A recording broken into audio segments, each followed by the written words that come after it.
PBRs are actually not as bad as I thought.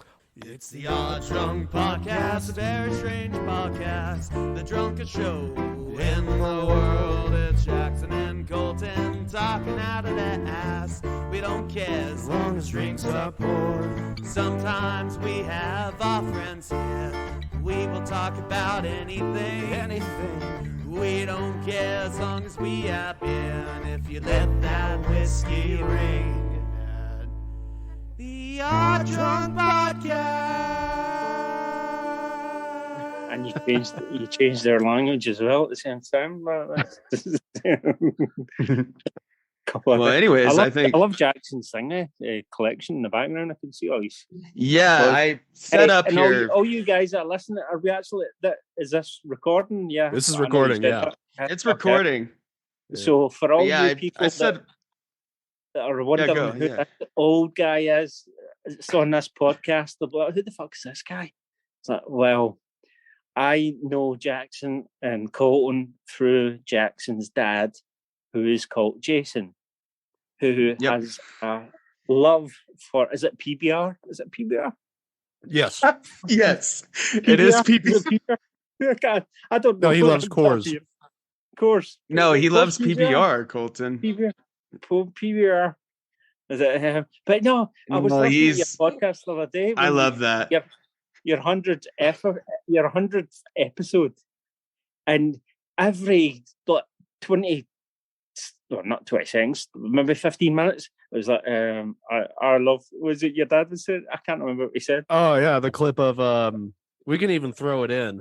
I love Jason saying, "Go ahead and throw it in." PBR is not that bad. PBR is not that bad. And I was like, how did I not hear this before? But he sounds a spitting image of Hank Hill. Has anybody said that? He sounds a spitting image of Hank Hill. I could definitely see that. Oh my god! I was like, how did I not hear that before? My dad's originally, he was born in South California. He lived there for a while. Then he lived in Pennsylvania. But for the last 20 years or so, he's been in Oklahoma. And so he's developed a Southern accent, even though he didn't originally have a Southern accent. Just interesting how that happens.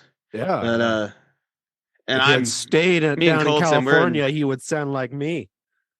Cowabunga, man. Rah. Is that where you live, California? That's where I grew up. Yeah. Okay. I don't live Where there. Do you live? Where do you live? Oh, we both live in Colorado.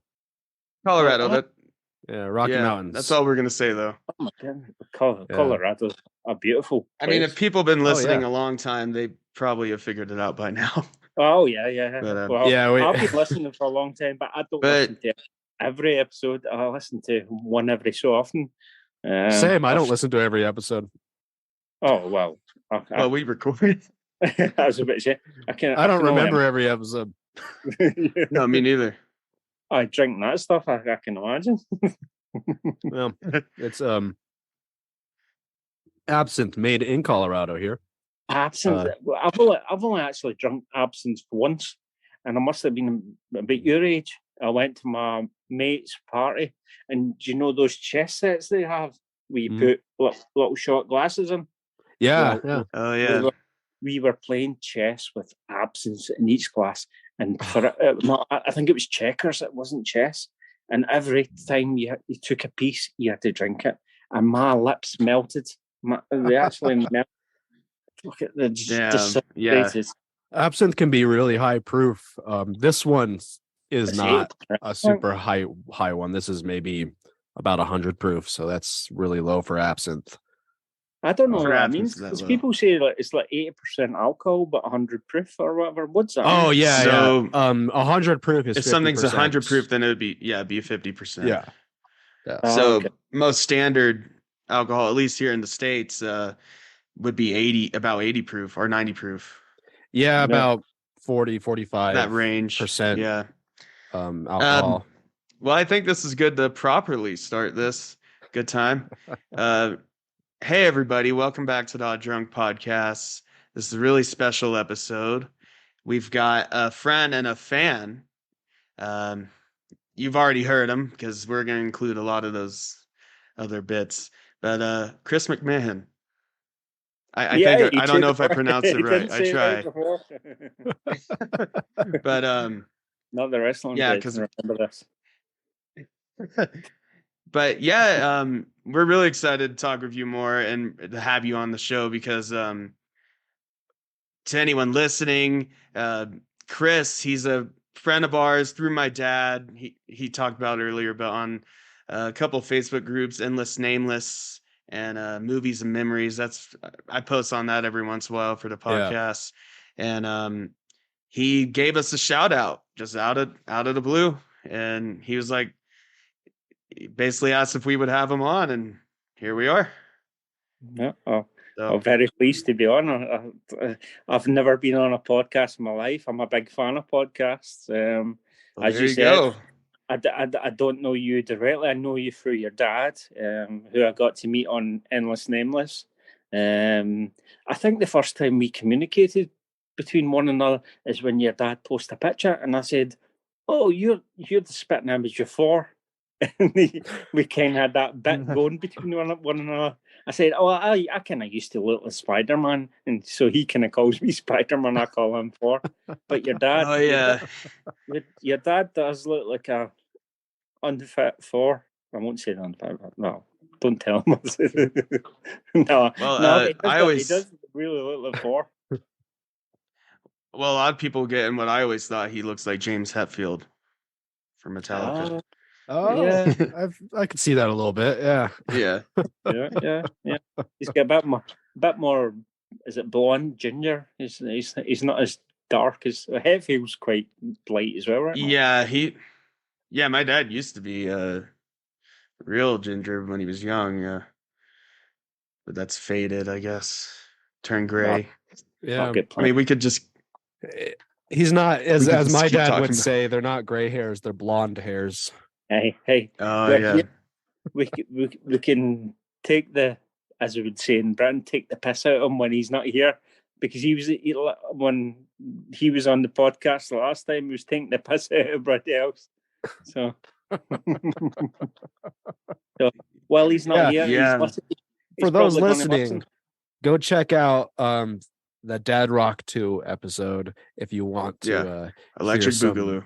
Hear some commentary from Jason. Yeah. And he definitely was trying to keep up with us on the drinking, and that didn't really work out for him. No. Like by the fourth, he was also egging us on too. And he was egging us on. And he was already doing that before he got drunk, so yeah, he was like, we took a little sip of whiskey to try it, and he was like, he's like, that's not a real drink of whiskey. Take a real one. Yeah. Every 2 minutes, it was like, this isn't right. That's not right. No, I'm not having that. I'm not having this. I was like, I love this, but he's, oh God, this guy's getting a bit aggressive here. No, it wasn't that bad, but it was funny.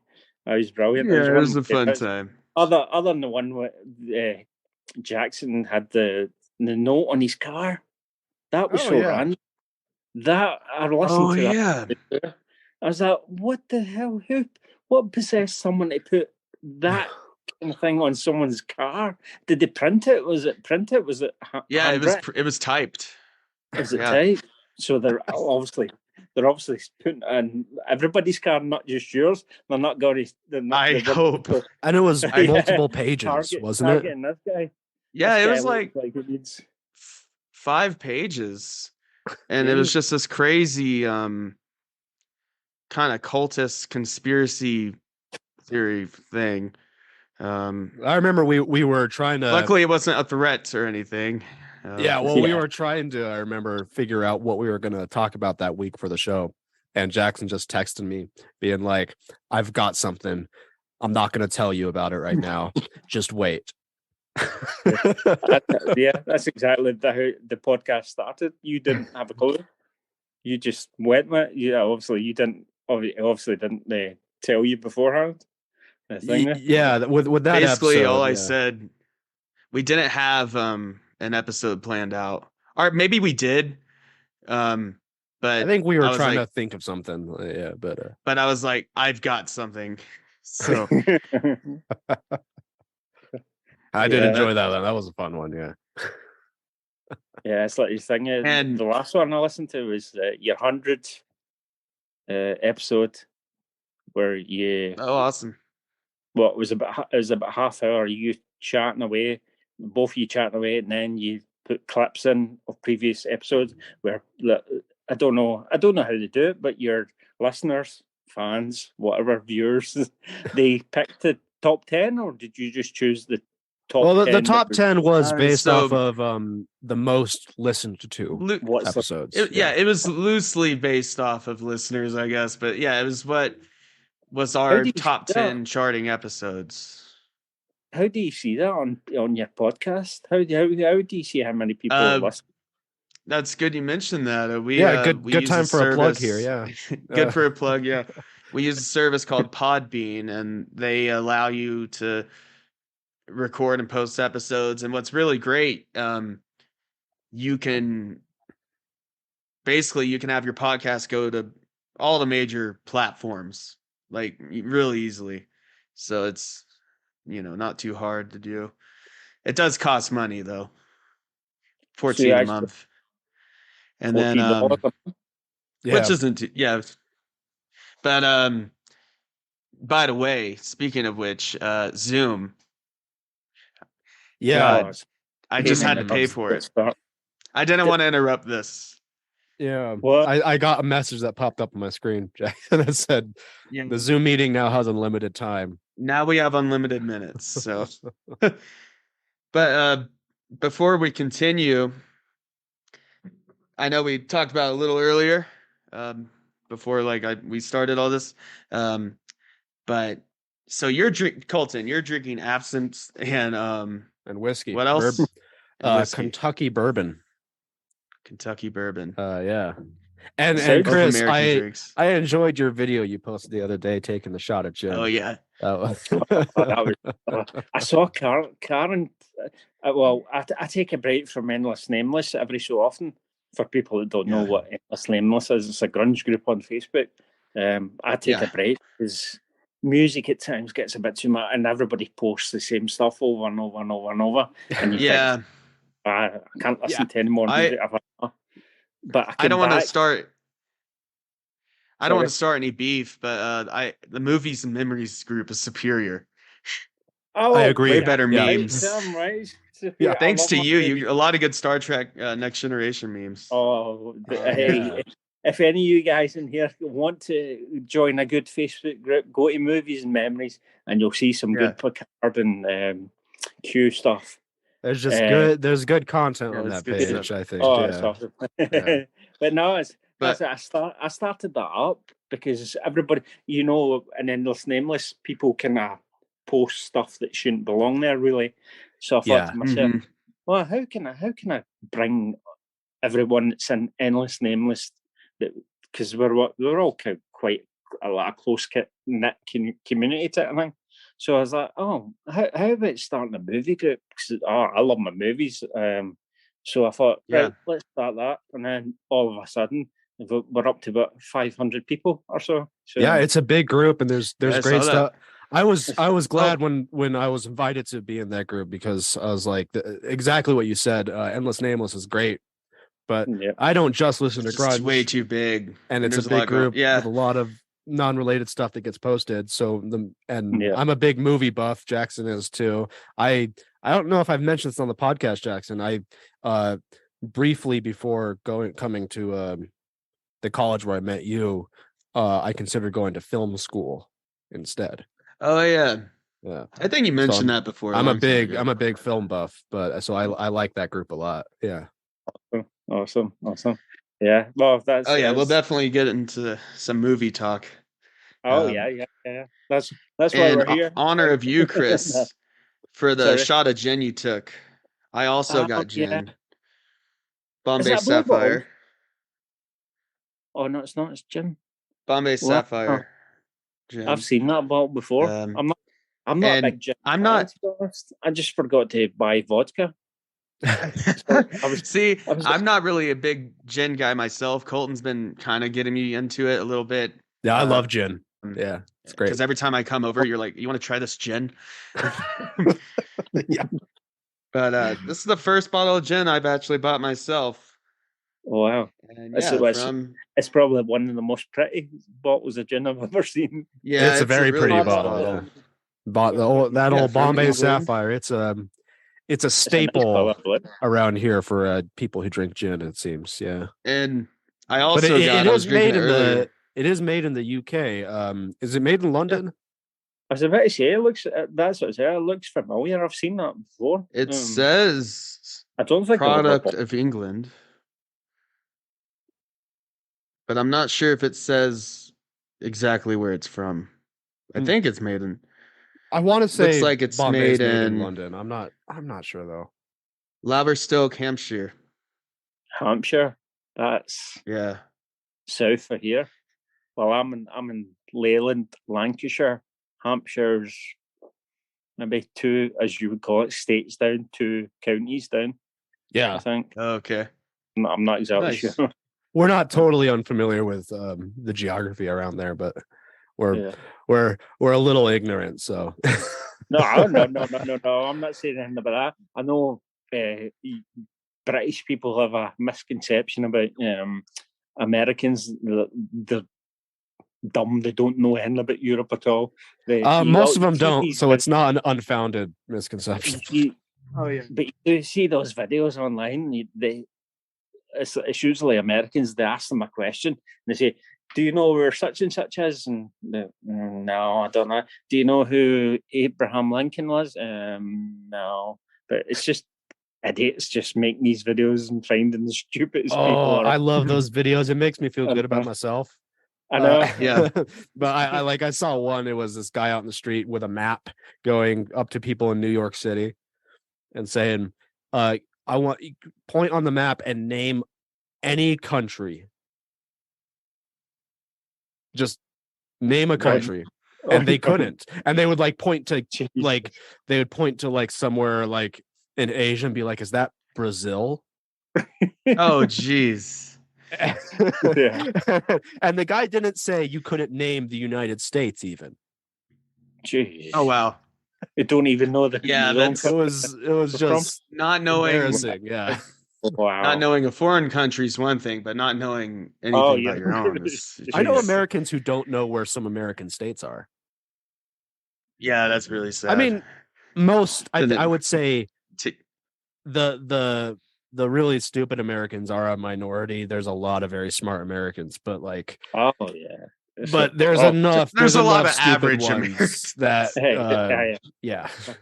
I don't think hey, those. but UK, you've got dumb idiots in the UK that haven't a clue where the hell they live. So, it's Oh, yeah, there's it's the dumb same people all over the everywhere. world. It's not just America. I actually Yeah. saw one. There's a famous footballer. You probably don't know him. He plays for Manchester City. He was bought for £100 million or something like that. Oh, wow. And there's a video. He's called Jack Grealish. Look it up. There's a video of him, and I think they ask him. They've got a map of the UK, and they ask him where's Birmingham or something like where he's actually from, and he has to try and point it. And he just looks and he's like, I don't know. I don't know. I can't remember to us, but he's like, he's so funny. He's like, no, I don't know. Where's that? I don't know. I haven't a clue, but it's so funny. I see do have something in to your ask. background there. Well, Yeah. I do have to ask. What is your Premier League team? In England, Yeah, your Premier League. Yeah. I don't really have one. Oh, I'm you don't. Scot- I'm Oh, Scottish. right. Yeah. Yeah. I'm from Scotland, so my football team when I was younger, was Glasgow Rangers. Oh, nice. That's Glasgow my Rangers. dad has a Rangers jersey. Does but it? Yeah. I've never really followed the Scottish league though. Oh, Glasgow Rangers, Glasgow Celtic. They're big rivals. Yeah. Oh, yeah. Both massive teams. I mainly remember my dad telling me that the Celtic are trash, and Yeah, Celtic are trash. Yeah, I agree with that. So sorry, any Scottish listeners that support Celtic. Yeah, but no, Celtic won the league last season, and they're playing absolutely amazing. They get beat yesterday, but see that team, they're something else. They're really good. This is coming from a Rangers fan, but they're playing so good. But yeah, but no, an English team, I don't really have one. I don't know. I couldn't really. Where I live now is Leyland, so Liverpool's just about 15 miles. I'm pointing. Nobody can see it. Yeah, 15 miles that direction. Manchester's about 15 miles that direction. So I'm surrounded by Manchester and Liverpool. But around here, most people love Liverpool. Which are a massive team and probably one of the best in the world. They are good, yeah.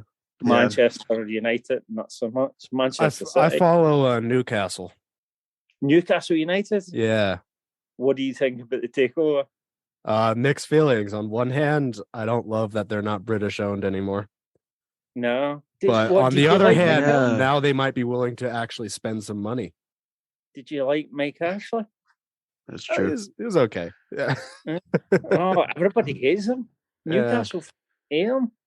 Oh my goodness. But yeah, it's Saudi Arabia. It's like I don't love that they're owned by Saudis now, but at the same time, their big problem before is it's not that they didn't have money, it's that they weren't willing to spend it ever.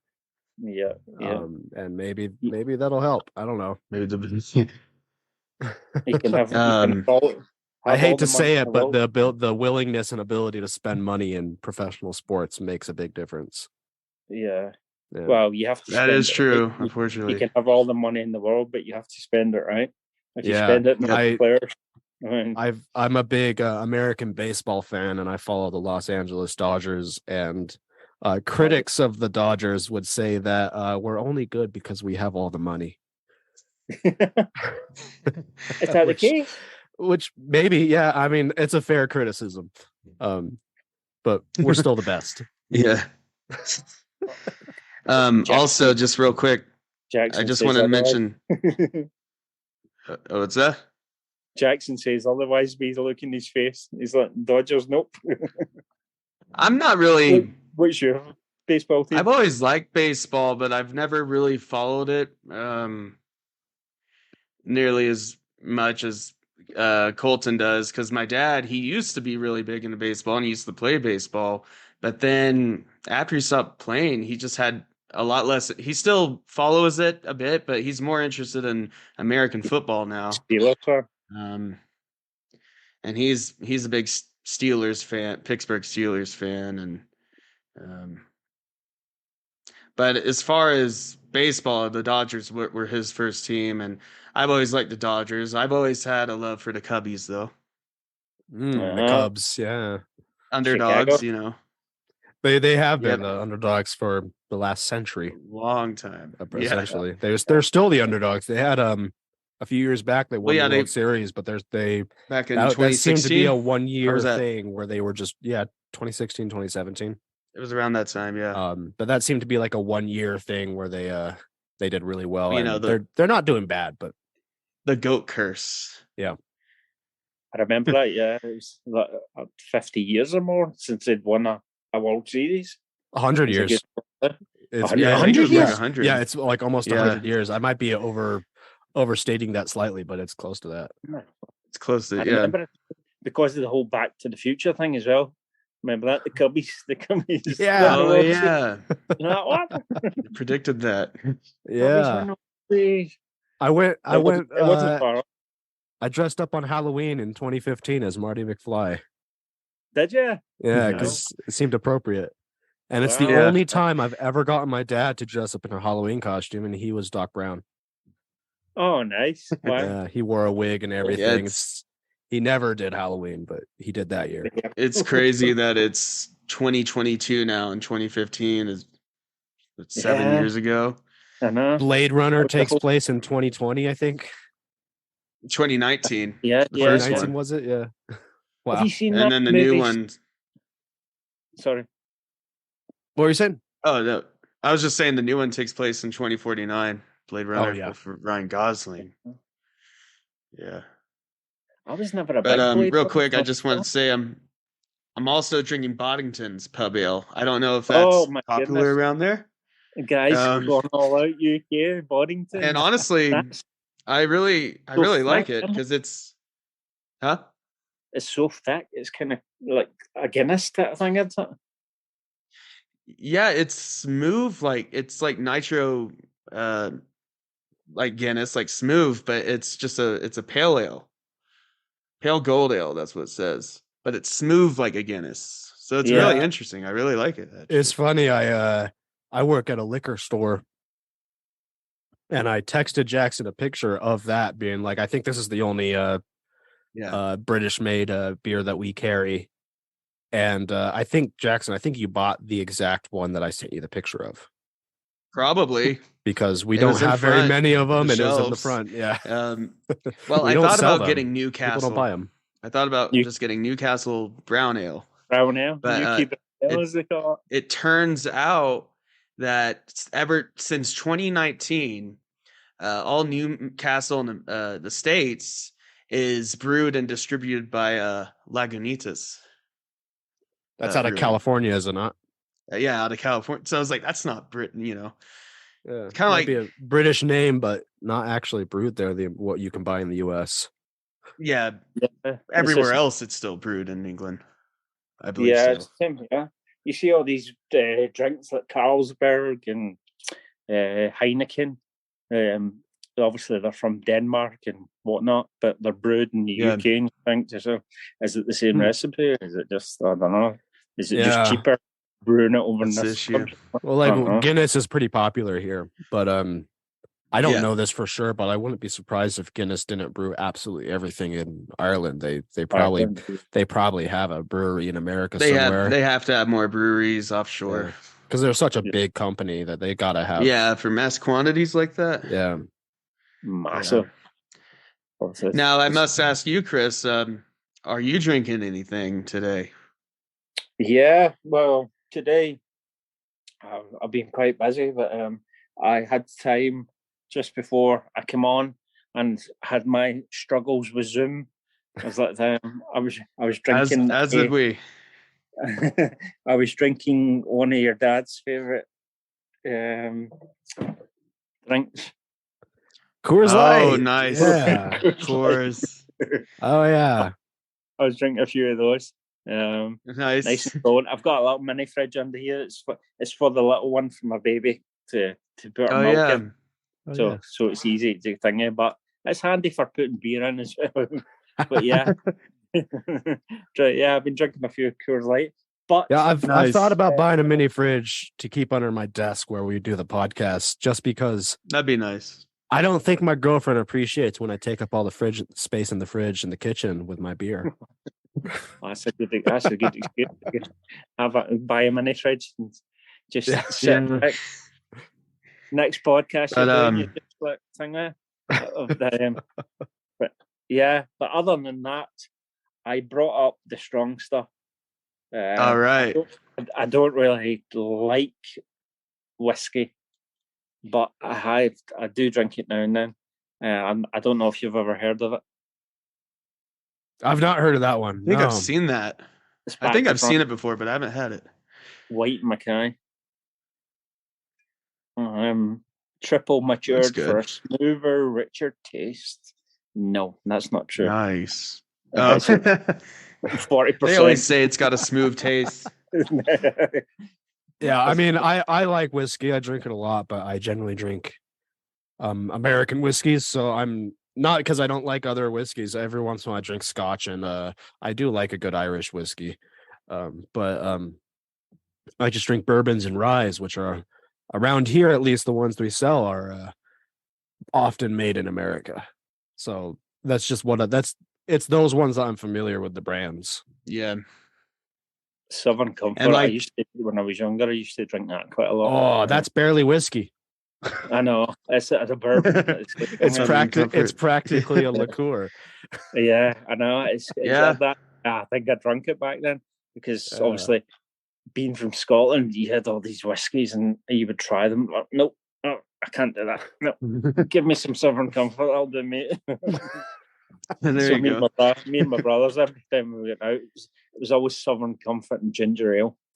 Oh yeah, Oh, nice. whiskey and That's a ginger good ale. mix. That's classic. Yeah, Yep. we did I that went all. into a bar one time a couple years ago, and they had Lagavulin, which is a decent Scotch.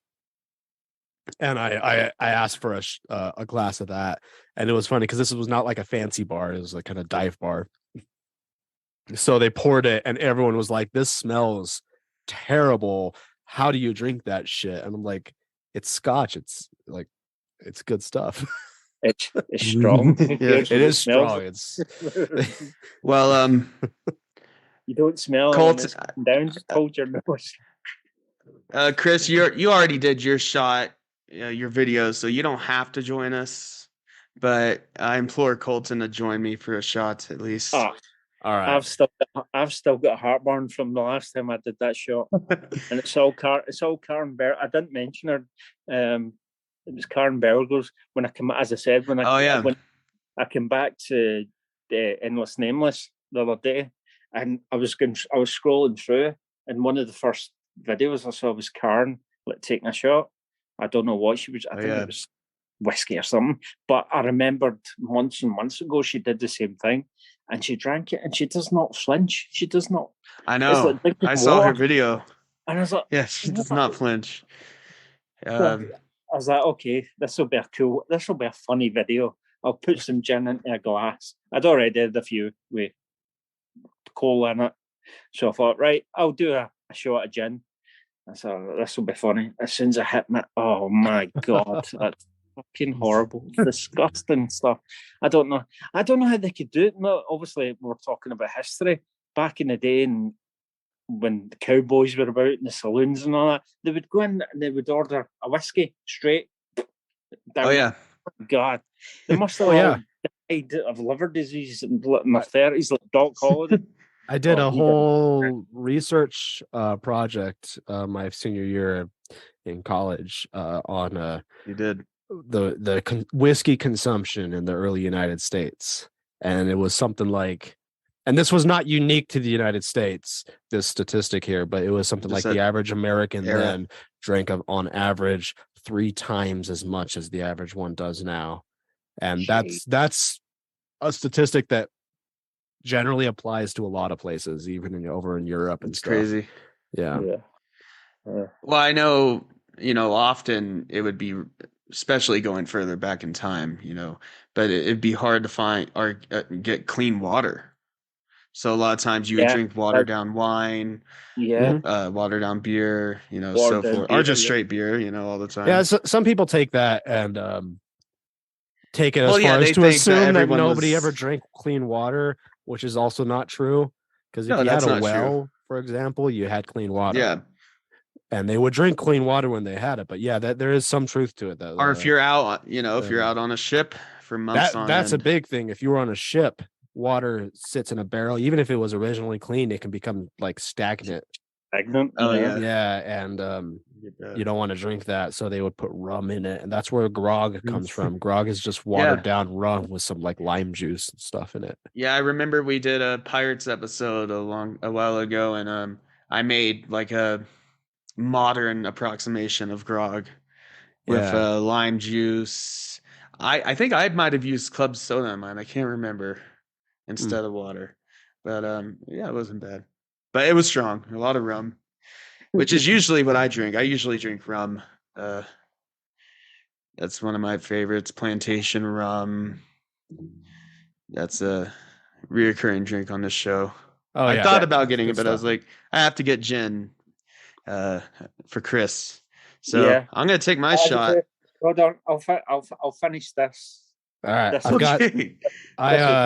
to be a good sport, I've got a shot of absinthe. I've not drank in since we started. We don't know if it's full though. It's in the metal. It is full. I don't trust him. It could be water. It is full. No. All right. No, I trust him. All right. Sláinte. Hold on. This is White Mackay Scottish whiskey without the E. We don't spell it with the E. See, you drank it already. Yeah. God. That's gin. We are seasoned drunks. Where's the swearing? He's not Yeah. supposed No, that on. I Did you probably take made your some kind of. phone?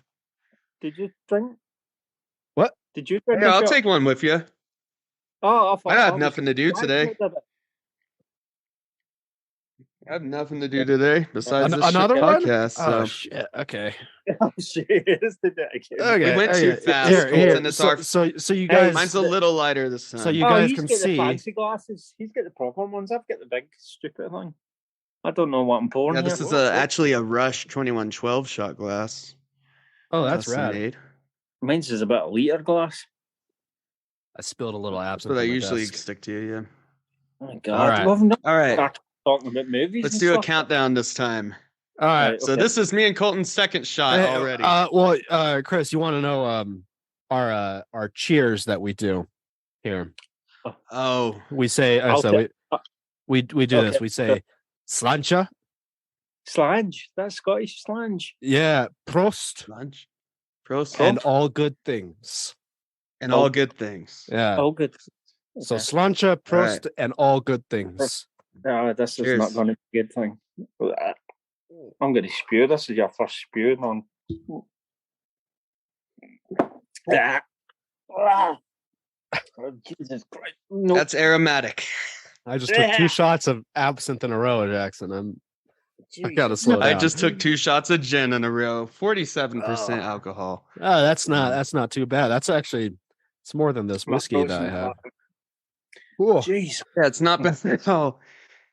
Oh, I've got that You know what? wormwood taste in my mouth now. That You know, it's licorice. trial by fire.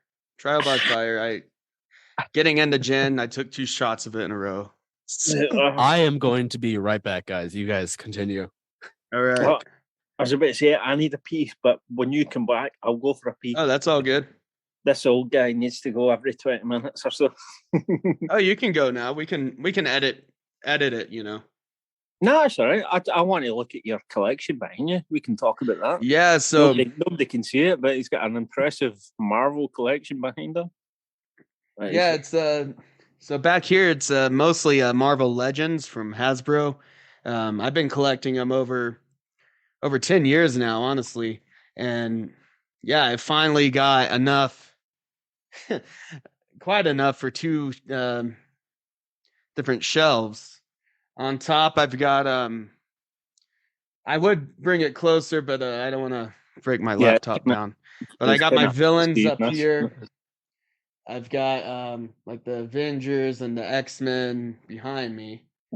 My Iron Man collection. But yeah, I've been collecting for a while. I've also got you can't see them, but I've been collecting some like horror movie figures. And they're pretty fun. Like I've got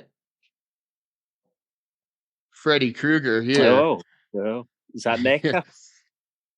Yeah, it's NECA, yeah. Cool. I love NECA. I really enjoy their stuff. I got their Ninja Turtles too, but NECA and McFarlane are the best. But yeah, that's my collection back there. And I know you've got quite the Lego collection. Oh, too bloody much. Too bloody much. most of it I buy is that I see I don't know if you go on Facebook Marketplace, but you see people selling big lots of things and whatnot. Oh yeah. I used to have a big video. I don't know if you know Adam Sandage. I know him, yeah. Yeah, from Endless Nameless. He has a massive video game collection. It's so big. Oh yeah. It's awesome. He did YouTube videos, and I used to watch all that kind of stuff back in the day. This is maybe 10 years ago or so. Oh well. I watched all these people collect all these video games and toys and Funko Pops and all that kind of stuff. And I always thought to myself, I want to do that kind of thing. I mean, I'm a 30-odd-year-old guy, but I love all that kind of stuff. Well, you know, it's people can make fun of it or say what they want about it, but for me, it's just something I enjoy. I like adding to the collection, adding a new character or whatever, and just building on it. And yeah, it's starting to get crazy now. I'm starting to run out of room a little bit. let's see. Yeah, I got this guy up there hanging up on fishing line now. Oh, that's Because what's his name? Oh, he's back. he's the pterodactyl guy. He wants to his turn name's people into Sauron. dinosaurs and not cure cancer. Yeah, his name's Sauron, but not Lord of the Rings, obviously. And yeah, but I just got that one recently up there. Oh, is that the Nazgul? Lord of the Rings. Does kind of look like it. Who is it? What's weird? It's a Marvel character that named himself after Sauron because he's a Lord of the Rings fan. Like that's Edgar. That's funny.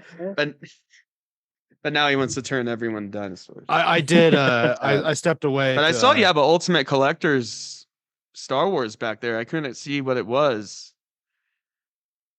But I saw you had a Lego set back there, like boxed. Oh, me. Mind, I put that there. mind showing that off real quick? Because the sun. No. Oh, is that the cantina? That's awesome. Oh, wow. I can't display it though. That's amazing. Yeah, that's awesome. That looks massive. I love Legos, man. I stepped away for a minute to use the restroom and grab a cup of coffee here, but I did on my way back bring a couple of my Legos that I don't have many that are like collectible, but nice. I do have. Chris, I don't know if you watch Doctor Who. No, but I have the Lego TARDIS. Wow, with a little nice. Lego Nice. Matt Smith there. That they released that in 2015, 2016, little set here. Yeah. And, that's one of my favorite ones. Wasn't it just a one-off set? It was one of those Lego Ideas sets. So Okay. yeah. Yeah, Ideas has cool stuff. That as well as my favorite Lego set I have, which is the 1966 Batmobile. Nice. Wow. With I still got to get that one. The little Dark Lego Knight. Adam West here, which I love. I love it. Yeah. Wow. Nice. I want to grab my Lego now. Yeah, go grab your Lego. Get it out. You know what? I don't know if we'll post a video of this. This is but Patreon just imagine. Stuff, I know we might post a video somewhere. The past few episodes I've listened to, you're talking about how can we do a Patreon type of thing. Well, this is like video thingy footage. They can pay for that. If you want to see it, everybody will be like, "Oh my god, I want to see this kind of stuff." We can't see it. You know, we would love to do video regularly, but it's a lot harder than people would. It's a lot of work, and we do work full-time jobs and all that sort of stuff. And I'll be right back. Yeah, but no. I went to go grab a coffee and use the restroom real quick because of those shots. I was a bit after that. But I did. I have some Legos. I have a lot of Lego Harry Potter things as well. I do too. Because my girlfriend is a big fan of Harry Potter, and so am I.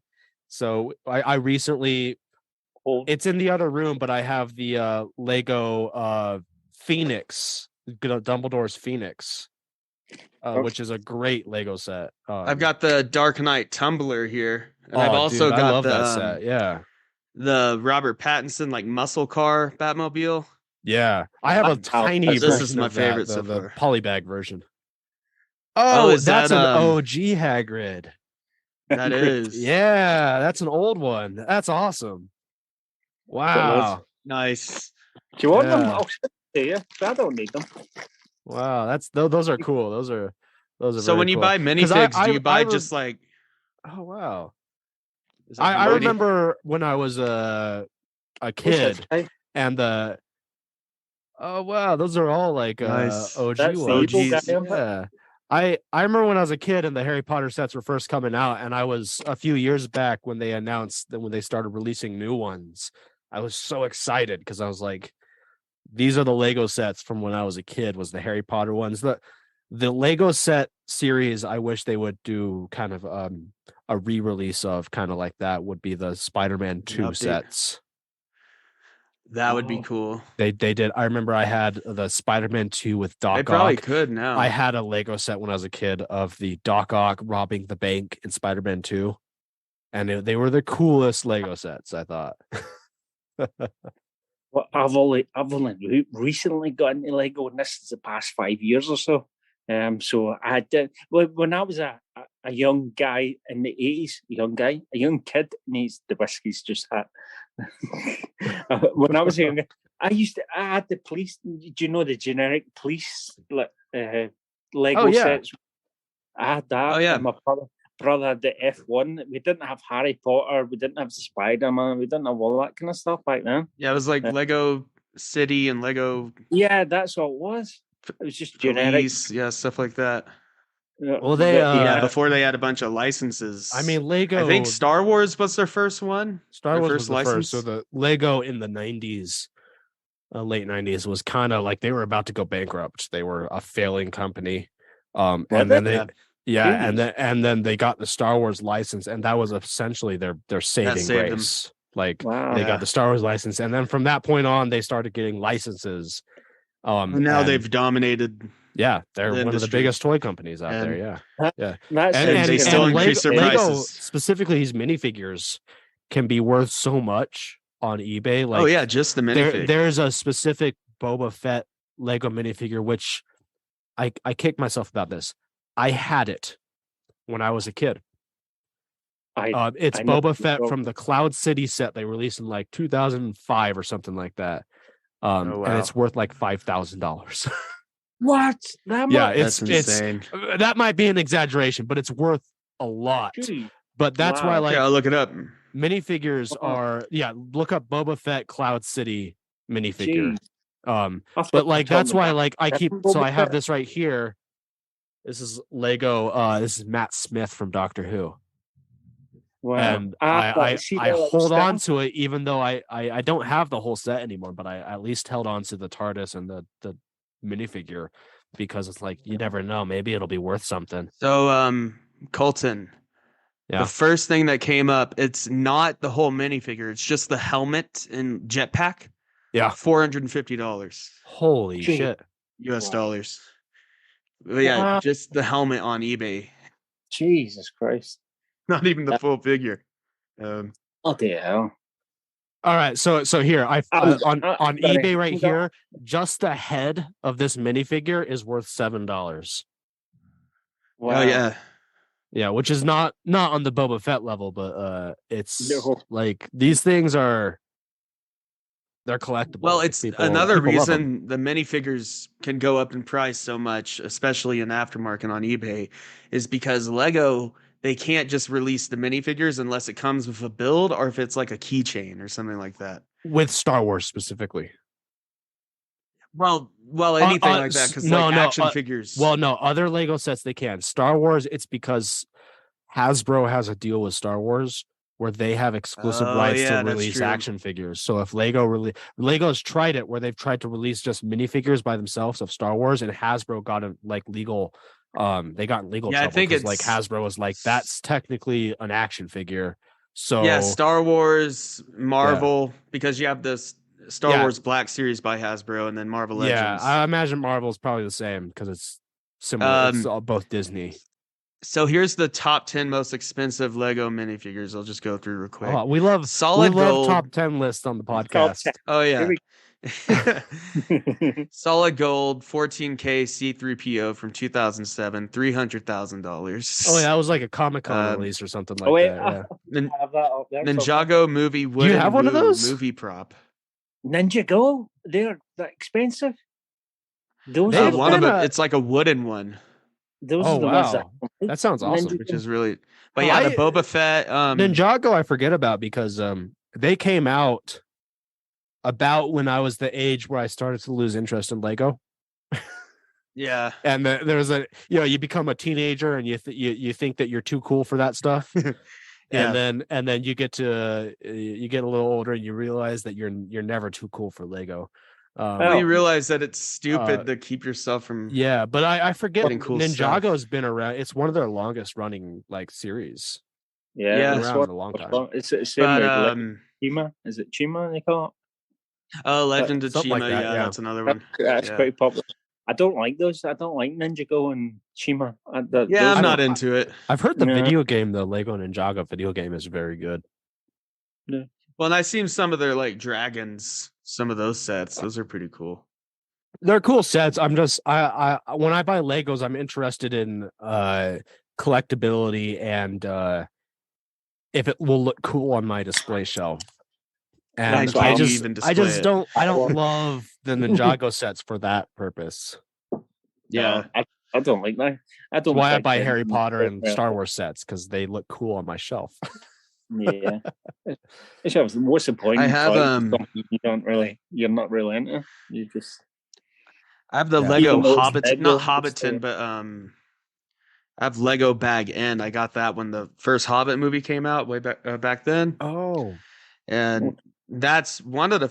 I had sets before, but they were lost. But that's one of my oldest sets that I still have. you still have that one? I just don't have it here. I don't have it here though. Oh, dude, that's awesome. Um, That's a great set to have. no, it's a good, and yeah, it's selling for like $600. I on never eBay, had any of the so- Lord of the Rings What? or Hobbit sets. $600.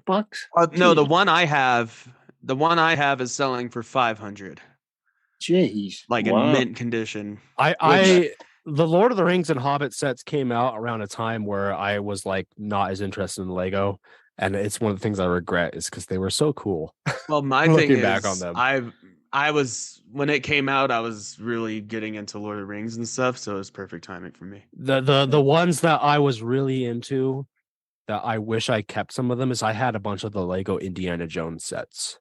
I had almost Those all are of really them. cool. Like when those came out, I was like in 6th grade, like I was like 10 years old, 10 or 11 years old, and I was obsessed with Indiana Jones. So I got all the Lego sets, I mean, and who I wasn't?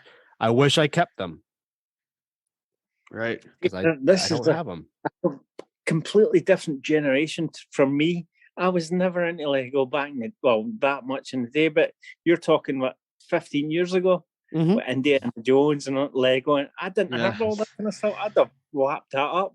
I was basically playing with He-Man toys and Mask and Teenage Mutant Ninja Turtles, but Lego yeah.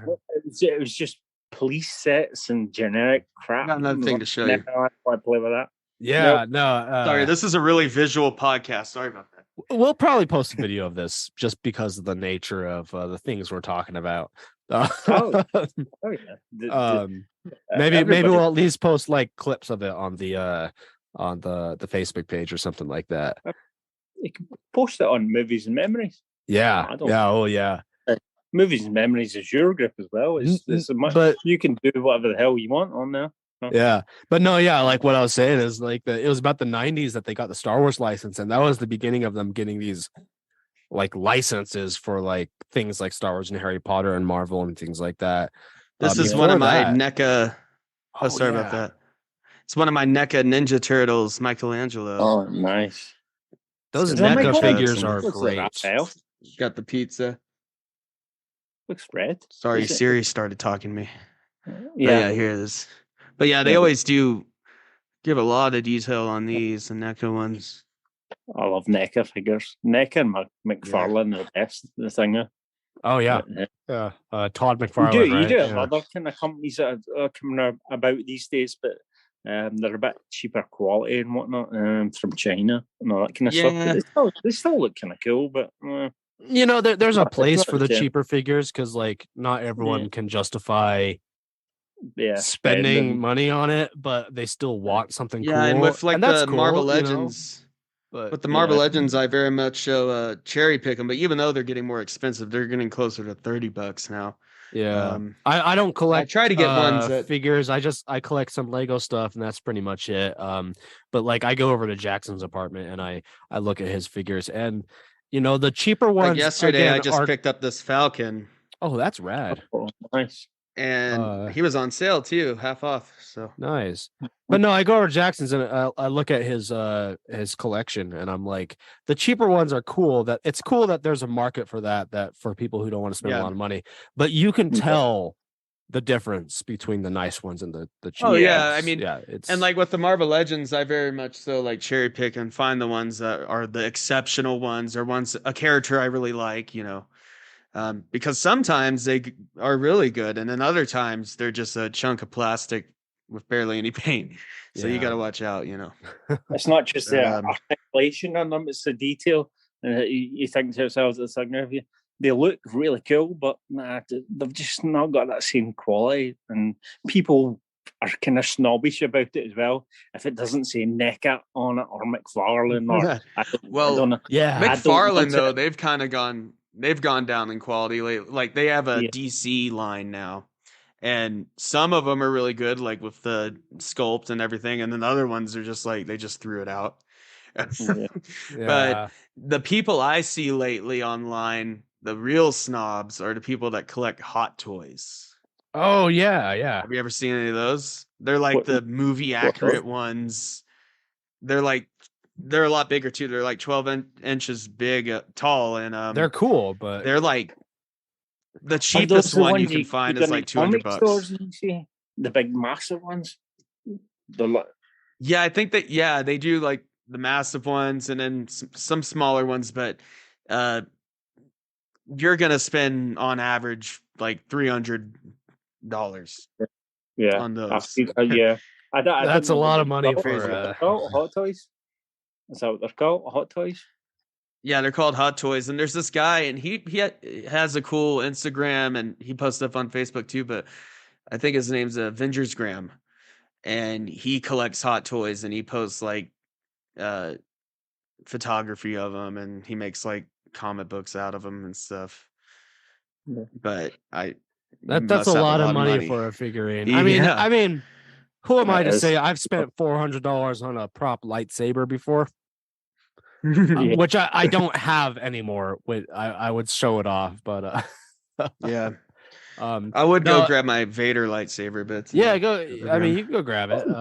I got. If we're talking collectible stuff right here, Chris, have you ever played Dungeons and Dragons?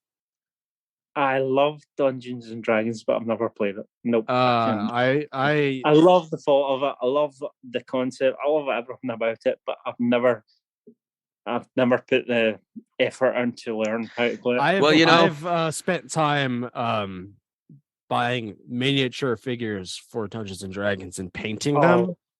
So I love my figures. These little like wizard characters and stuff like that you paint. Are you really good? That's always fun. Huh? Are you really good at painting? I'm okay. My mom's an artist, so I grew up in a household where painting and drawing was a common occurrence, but I don't consider myself very good at it. This one right here is one of my favorites. I made this little elf guy here. Wow, he looks cool. And I made it for a friend Jackson. This is Strider's. Oh, nice. We have a friend named Strider, like in Lord of the Rings. He doesn't live in we our always town tease anymore. him about He that. moved away, but this was his character Lonk, the hero of Hyrule. My first it was a D&D rip-off of Link character from Legend of Zelda, but in my cool. first these little D&D figures are character fun. They're fun to paint. They're fun to remember. My first character was a rip-off of Legolas. Lego my Egolas. Lego my Egolas. Legless. Yeah. And I remember Legolas, it was Lego my Egolas, and my character, and he was an elf ranger, and my character was an orc barbarian named Frank, who was based off of Danny DeVito.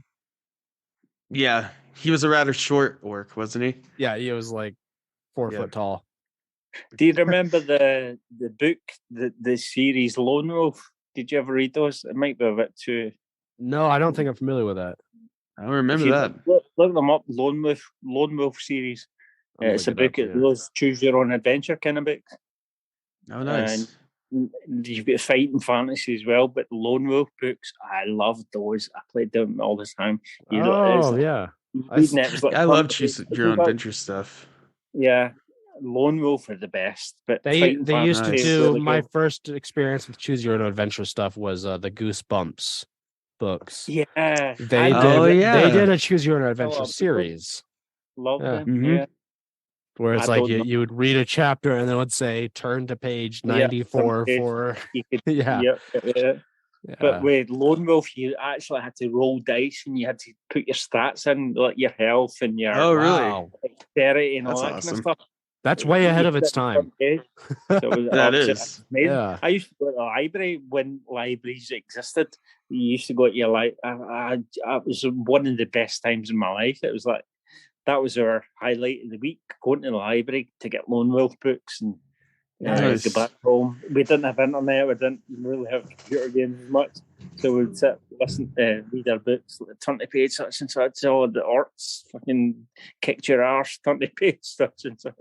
But no, Before we move on, there's there's one other Lego set I'm gonna go grab. I want to show off because Is it the one I'm thinking of? Yeah, I think it is. It's actually technically my girlfriend's set, but it's really cool. Be careful. I'll be back in a moment. No, don't break it.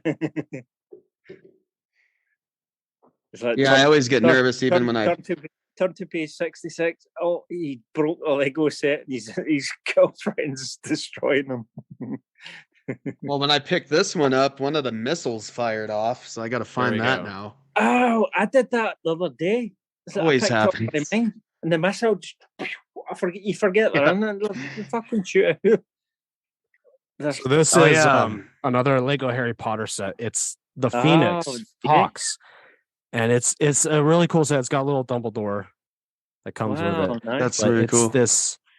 Wow! It moves. Wow! Jesus! Well, it's got like a crank on it. Yeah, it's got a little crank on the back, and it moves. Technic stuff. Wow! Yeah, it's. I did not know that. It's such a cool little set. Like that is. It's got a lot of detail in it. That's awesome. Yeah. Cool. It's such a cool little set. It's my girlfriend's set because she had never watched or read any Harry Potter until about a year and a half ago. Wow. Oh yeah, I remember that. And then I made her watch the Harry Potter movies, and now she's super into it. Immediately was like, "These are my comfort movies I watch when I." Yeah, that's yeah, kind of like how it is with my girlfriend with Lord of the Rings. Yeah, and The Hobbit, that stuff. She's seen some of them like before, but she's never watched the whole thing properly. And they're great. Now we watch the whole Lord trilogy of the Rings about at least once every 6 months, because at least once a year. Yeah. I've been listening to the audiobooks. Oh yeah, I love the audiobooks. Sing me. Andy Serkis. I've never actually, as Colton said, his girlfriend only getting into Harry Potter recently. I've never read the books in my life. I watched the films. No, I've never read the books. But recently, I started listening to the audiobooks on what do you call it? Crap! There's an app on the phone, and all the Audible. All the Harry Potter audiobooks are on there, and I started listening to them. Nice. And you get all these different details that you don't get in the movies and all that kind of stuff. Yeah, the audiobooks I think are Stephen Fry does the narration. Stephen Fry, Fry, yeah. He's really good. More recently, the last couple of years, they released audiobooks of Lord of the Rings with Andy Serkis narrating them. Yeah, just like a couple of years ago. Yeah, they are so good. Yeah, because I read The Hobbit, you know, like 10, 15 years ago, but when it comes to Lord of the Rings, I never quite had the time to read through it, and it could be kind of a slog sometimes, even though I do enjoy them. But the audiobook, it makes it so nice because I can listen to it when I'm on a road trip or at work or, you know, just whatever. And Andy Serkis narrates it. So he's great. He does all the voices. He does Gollum's voice and everything, which is pretty good. Yeah. So, well, I wanted to ask you earlier, Chris. So yeah, I got Boddingtons here, or Boddingtons. I don't know how you pronounce it, but what's like a kind of common, popular beer or ale around just at a local pub around where you live? Round where I am, it's usually Carlsberg's the cheapest, or Heineken. Really, they're really cheap. In Scotland, we have a beer called Tennent's. It's brewed in Scotland. I don't know if you've heard of that. That's a Scottish national beer. Tennent's. They used to have McEwen's Lager. I don't know if it's still around. It's been a long time. I'm not a beer connoisseur. I was never big into beer and all that kind of stuff. But yeah, if you're looking for a beer in Scotland, it's either McEwen's or Tennent's. If you're looking for a beer in England, you probably you're talking Boddingtons, that kind of thing, or Oh yeah, if you're talking Colton's kind of area, UK Brown Ale, Newcastle Brown Ale. But no, I don't know. It's usually Carlsberg and Heineken. It's the cheapest. If Oh, you yeah. get to order a pint, it's what's like £3.60 a pint or something like that. But if you want what's the most common like American beer you find around there? I know Coors probably. Coors and Budweiser. That makes Yeah. sense. Yeah. Yeah. So you don't get the really good stuff. Coors is better than Budweiser, definitely. I don't know any yeah, other that's for American sure. beer, to be honest. I don't know any other American beer. Well, I mean, See, my sister lived in London for a couple years, getting her master's degree at UCL, and she was telling me a while back she was saying, because she likes IPAs and these American craft beers. And you two talk about IPAs all the time, and yeah, pale ales, and that's as I said before with Lego. That's way after my time. I don't. They know are IPA. a more recent thing. Like for the 100th Well, there's- episode, we had a beer called Pliny the Elder, which is an IPA, and it's Yeah. a very like kind of prestigious beer. And like Americans who are into craft beers like love it, but it's really not the best beer ever. It's just It's not. it came out at It's- a time where those types of beers were not as common, so it kind of got this reputation of being like amazing, and it is still pretty good. But she was telling me But it took her a while to find a pub in London that had IPA on tap. Oh wow. Like I know it's you guys have it over in the UK, but I know from what she told me it's not common. I don't think it's as popular. I mean, I don't go to bars Yeah. that much. Anytime I go to bars when I go back up to Scotland to meet my friends and whatnot, anytime I go to a pub, it's like I order a vodka and Diet Cola. I don't order a beer. And anytime my mate who likes to drink beer, he'll, if I ask him, what do you want to drink? They'll say, just a Budweiser or whatever. It's not IPAs, not. So I don't really know anything about that kind of stuff. To be honest, I don't know. They do sell it, but I don't know. I don't know much about it. Yeah, and here in the States, every craft brewery and their mother has their own IPA that's supposed to be like the best IPA. There's a lot of IPAs here. That's I mean, snobs with wine. Sniff it. And I do like. I do like IPAs, but my thing is there's so many that just taste exactly the same, and there's so many that are just so bitter, just like where it just tastes like shit. Honestly, some of them, just pure hops. It's like I like the hops, but if it's done right, if it's done in moderation, I must say, I guess. Well, yeah, I love IPAs, but even though some of my favorite IPAs are really hoppy, and whenever I give it to somebody, they're like, oh, or they might like it if they've, because around here a lot of people do drink IPAs. Yeah, we live in a town that has a lot of hipsters who drink IPAs and stuff. No, I love a good IPA, but ultimately, like the beers I drink the most are stuff like Coors or Guinness or well, yeah, those are our comfort. So beers. there's a few German like types of beers like Kolsch's and things like that. I love a Kolsch. Kolsch's and Heffenweisers and things like that I do drink as well. You just reminded me of that. Grolsch, you ever drank Grolsch? I don't know what country it comes from, but Grolsch, I used to drink that back in the day. I've never heard of that. Yeah. So, you used to not remember those bottle tops that the kind of, it was like a glass bottle top that had metal on it. We used to put them on our shoes. People in the UK. Oh wow! We used to take one before we even started drinking. We used to put them on our shoes. I can't remember what it was, but Grolsch, that was one of the ones we used to do. Yeah, look it up. But like bottle tops and beers, it's like glass bottle tops. They would pop off. It was pretty cool. Oh wow! Oh wow! Yeah. But no, that's cool. But anyway, hold on. I need a pee. I'll come back. That's all good. I've been on an hour or whatever. Without a peep, but 2 seconds. I must say, you should try Boddington's. I think I will sometime. Yeah, we don't sell it It's ever. Like I've not unlike sold a anything single I've- one of them. I can honestly say, and this is on the record. Hi. We're still recording. But it's cool. But I can honestly say that this is one of the most unique ales I've had. And the reason is because it's just like a kind of blonde pale ale, right? Mm-hmm. And flavor. Oh. But it's so smooth. It has that smooth consistency of a Guinness. Really Wow. interesting. It even got the ball in it. I'll have I to remember try that. when Bill thought somebody put something in his drink.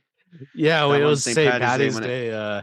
Because it was a Guinness and they all have the ball in it to keep it Yeah. I guess mixed right? Or what Yeah, is no, the ball for? It's because it's a nitro. It's for the nitrogen? Yeah. So they have the ball in the Guinness cans, and yeah, Bill thought someone had put something in his drink, so he like poured out half a Guinness can, and then like Yeah. told me. I saw him pouring it out, and I was like, "Why are you doing that?" And he told me, he's like, "I think someone put me in a drink," and he shook around the can, being like, "See." And I'm We're like, like, "Yeah, no, that's a I'm like, no, Guinness." Guinness has that Yeah. in the can. That's the ball Yeah. that they put in there. I thought that was funny. But I was just saying I quite enjoy Boddington's actually. I think I might get it drank every my once in a coffee. while. I ate my biscuits. By the way, Chris, I had some biscuits here. Which Is that biscuits proper that you, proper like English and I was about to say British biscuits? or British biscuits biscuits. and Gravy? what Americans would call cookies. What kind of biscuits are We they? would call it They were just like some ginger biscuit. I don't remember. They were Oh, they're not actually UK biscuits. yeah, but they were like UK style biscuits. I was just yeah. snacking on a few of them. it's funny 'cause- how Because even though I'm not British, I do drink tea, and I do drink it the proper British Oh. way. I love a cup of tea. I love a good cup of tea. Tea is my favorite same. beverage. Coffee's too strong. It's good to give you that. Oh, I love coffee. I wasn't man, drinking tea. it's this really morning. hard I was for me to drinking coffee, say. but I love tea. And I really love, enjoy I love black tea, the British style black tea. But I also Earl like Grey. Earl Grey is one of them, but there's also Earl like Grey. here in the U.S. we have it labeled as English breakfast tea, is like what we call Well, it. and then they have London Fog. That's just tea with That's like milk a and mix. sugar. Yeah, that's yeah. that's just tea with milk and sugar. Well, you can buy the I find it pre-mixed funny ones. that the way if you go into a coffee shop in America and you want tea with milk and sugar, like a lot of Brits drink it, Yeah. it's called a London Fog. It's called a London Fog. Is that what they yeah. call it? Yeah, Because it's but so cloudy. I love a just nice tea with milk and sugar. Milk and I love a sugar. nice chai. Yeah, I was saying Honestly. like I love like tea the British way, but I also love like green tea and things like that Mhm. too. And there's a lot of herbal teas. Matcha that are good. lattes, stuff like that. Yeah. But I've I saw you tried that. you But I drinking will more there, say- Chris. I'm gonna join you. I will say I'm more of See, a but- coffee guy. Well, it's not that I like coffee more than tea. I just find myself drinking coffee more. I don't actually drink coffee all that much, even though I love it. See. Yeah. I'm kind of an Honest- addict. I'll drink like 5 cups a day sometimes. Oh no, not that much. I drink Especially on my What? back in Yeah. back Have you in ever tried- college. Sorry, Back in college when I had like a big assignment due and I procrastinated and have to stay up all night, I'll drink a bunch of coffee. Have you ever But tried? no, honestly, I'll get this up here. Is that Kenko? I've heard of it. I've not tried it. Kenko. yeah, I think But I've have you seen ever- it around. Yeah. Have you ever tried it with this? Oh, sorry. Have you ever tried that? Options, hot chocolate and coffee at the same time. Ooh, Oh, that a sounds spoonful. good. I bet that's good. It's nice. I love it. Nice. Every 'Cause time I love a coffee with what we do some here. The maybe hot like chocolate. We do. Yep. Well, sometimes me and my girlfriend will make a coffee. We'll pour ourselves a cup, and instead of put a little milk in it, like regular milk, we'll put some chocolate milk in it. Oh yeah, and it's good stuff. Yeah, Right. like It's like a Irish mocha. The Irish put whiskey in their coffee. Oh yeah. Oh, a good when old, me and Colton, Irish we used coffee, to like live we call it. together. Yeah. Me and Colton used to live together, and when we were poor, but still, we drank before the podcast. Yeah. It was when we took a like break the from podcast school. has made you rich. The podcast. We were more broke then, even though. Yeah, just to get into the podcast, we started that for a couple reasons. One, because of COVID. All our bars were closed. We couldn't hang out at the bar or any pubs. And actually, our only Irish pub here, which I want to see what you think about those in a second, but our only Irish pub here, we called it the closed Irish down. Embassy. The Irish Embassy, yeah. It closed down and it went out of business during COVID. But they had couldn't bad pay management rent. anyways. That was the from what I understand, it was they weren't getting enough business and they couldn't pay rent. Yeah, it's sad. Well, over in But America, the Irish bars it's like a theme thing, but I don't know. People, yeah, it's definitely it is a bar. theme. It's almost fascinating. I think there's a company, I don't remember what they're called, but they specialize in building Irish style pubs.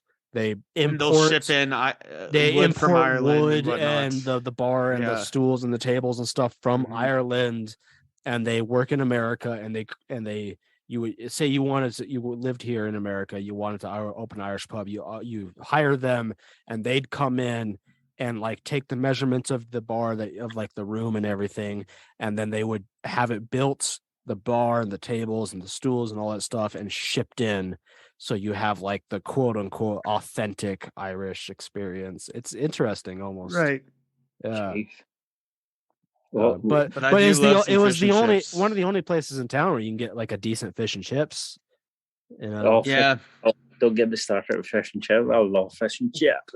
They make a decent one at Steamworks, Jackson. I went there yeah, they do. Even though it is a lot lighter than the Irish Embassy's was.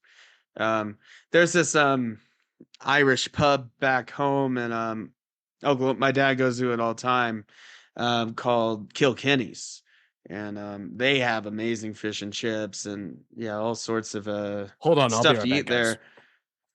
But that's the thing they do. The Irish they actually put Guinness in their batter when they make their fish and chips, so it's kind of fluffier. It makes it more fluffy. I thought the podcast had stopped. Yeah. So the thing, some people put beer. Actually, I think some people do put Boddingtons in their batter to actually make it more fluffy. They put a beer batter type of thing. Really? Makes it all tasty. But yeah, Irish themed pubs. You see them all over the place here. Even in Scotland. Is this content? What happened to Jackson there? I'm still here on audio, am I? Yeah, you're still. You hear me? Oh, there's a little picture. Yeah, there. somewhat haywire on my end. It's probably my Wi-Fi. Hold on. I've been nursing this shot for about half an hour now. I'm going to drink it. Does that mean we have to drink again, Colton? Is he started again? How can you? Do we have to? Oh my god! Because there's more than a shot in this glass. I know. Well, no, you don't have to chug your whole glass. Well, I'll take. Oh, I thought you were on coffee now, but you're back on whiskey. I took the coffee was a break. Oh my god! Yeah, trying to get my camera back. I don't know what happened to my camera. That's weird. I guess I'll be on audio. You can hear me, right? Yeah. We can hear you just fine. Yeah. Yeah, you can see my profile pic. It's a very Florida picture. Alligator with a fire behind it. Oh, so it is. the hell? That's random. Yeah, it's I don't know if it's a joke anywhere else, but here in the States, Florida's like always the butt of the joke. Yeah, it's the same over here. Yeah, everything crazy happens in Florida. That's mostly true. Yeah, yeah. It's over here. I enjoy talking to people from other countries who tell me what they've heard about Americans, and a common one is that like that's a lot of things are well founded. But a common one is that Florida is the crazy place. Yeah, I'm smart enough to know that's not the whole thing. Is everyone in Florida is not stupid. Most people are fucking idiots right now. But that's the conception of people in Florida. Oh Christ, the whiskey's hit. Jesus Christ, I can't talk. Anyway, but yeah, I know what you're talking about. Florida, yeah, they're all freaking idiots. They're all we Florida, we wanted. How long have we been recording, Jackson? I really don't know how to see like the specific time, but we've been recording for about hour and 10, hour 20, something like that. Cool. Okay. So, well, I don't know what it says on your end. We were talking about, Chris, are you a Star Wars fan? My Star Wars fan? Yeah. Yep. Yeah. So we wanted to, we talked about this before. We love talking about this. We wanted to hear what you think of the new Star Wars first movies. Before we get into that, my goodness, that's gonna be a whole thing. I want to see what Jackson. Do you think? Not seen him. I like to see. I can't get. I'm trying to get my video to work. It keeps telling me to switch my camera. I don't have a different camera. No. So I don't know why your webcam's not working. That's You'll have weird. to just imagine me for now. Yeah. Imagine I'm putting my hands all over the place. No. We don't want to imagine that, Jackson. No, okay, I'm giving the devil horns. Keep your hands off your lightsaber. We don't want to. We don't want to see that. No, I won't ignite my lightsaber. Not need to worry. Is that a dark side? I wish I had a dark saber, to be quite honest. But what is your favorite Star Wars movie? My favorite Star Wars movie? It's going to be so cliche. Empire Strikes Back. That's respectable, though. It's very respectable. Jackson, you've said it's yours is Empire, wasn't it? No. My mind has changed since then. I've grown more appreciation for the prequels, actually. The weird bad dialogue aside, my favorite personally is Revenge of the Sith, then Empire Strikes Back, then Return of the Jedi. I do love Revenge of the Sith. Mine is the original. I know it's like, I respect that people say Empire is better like as a film, but I still love the original. I love the plot points of it. It's just the classic to me. It's the classic hero's journey.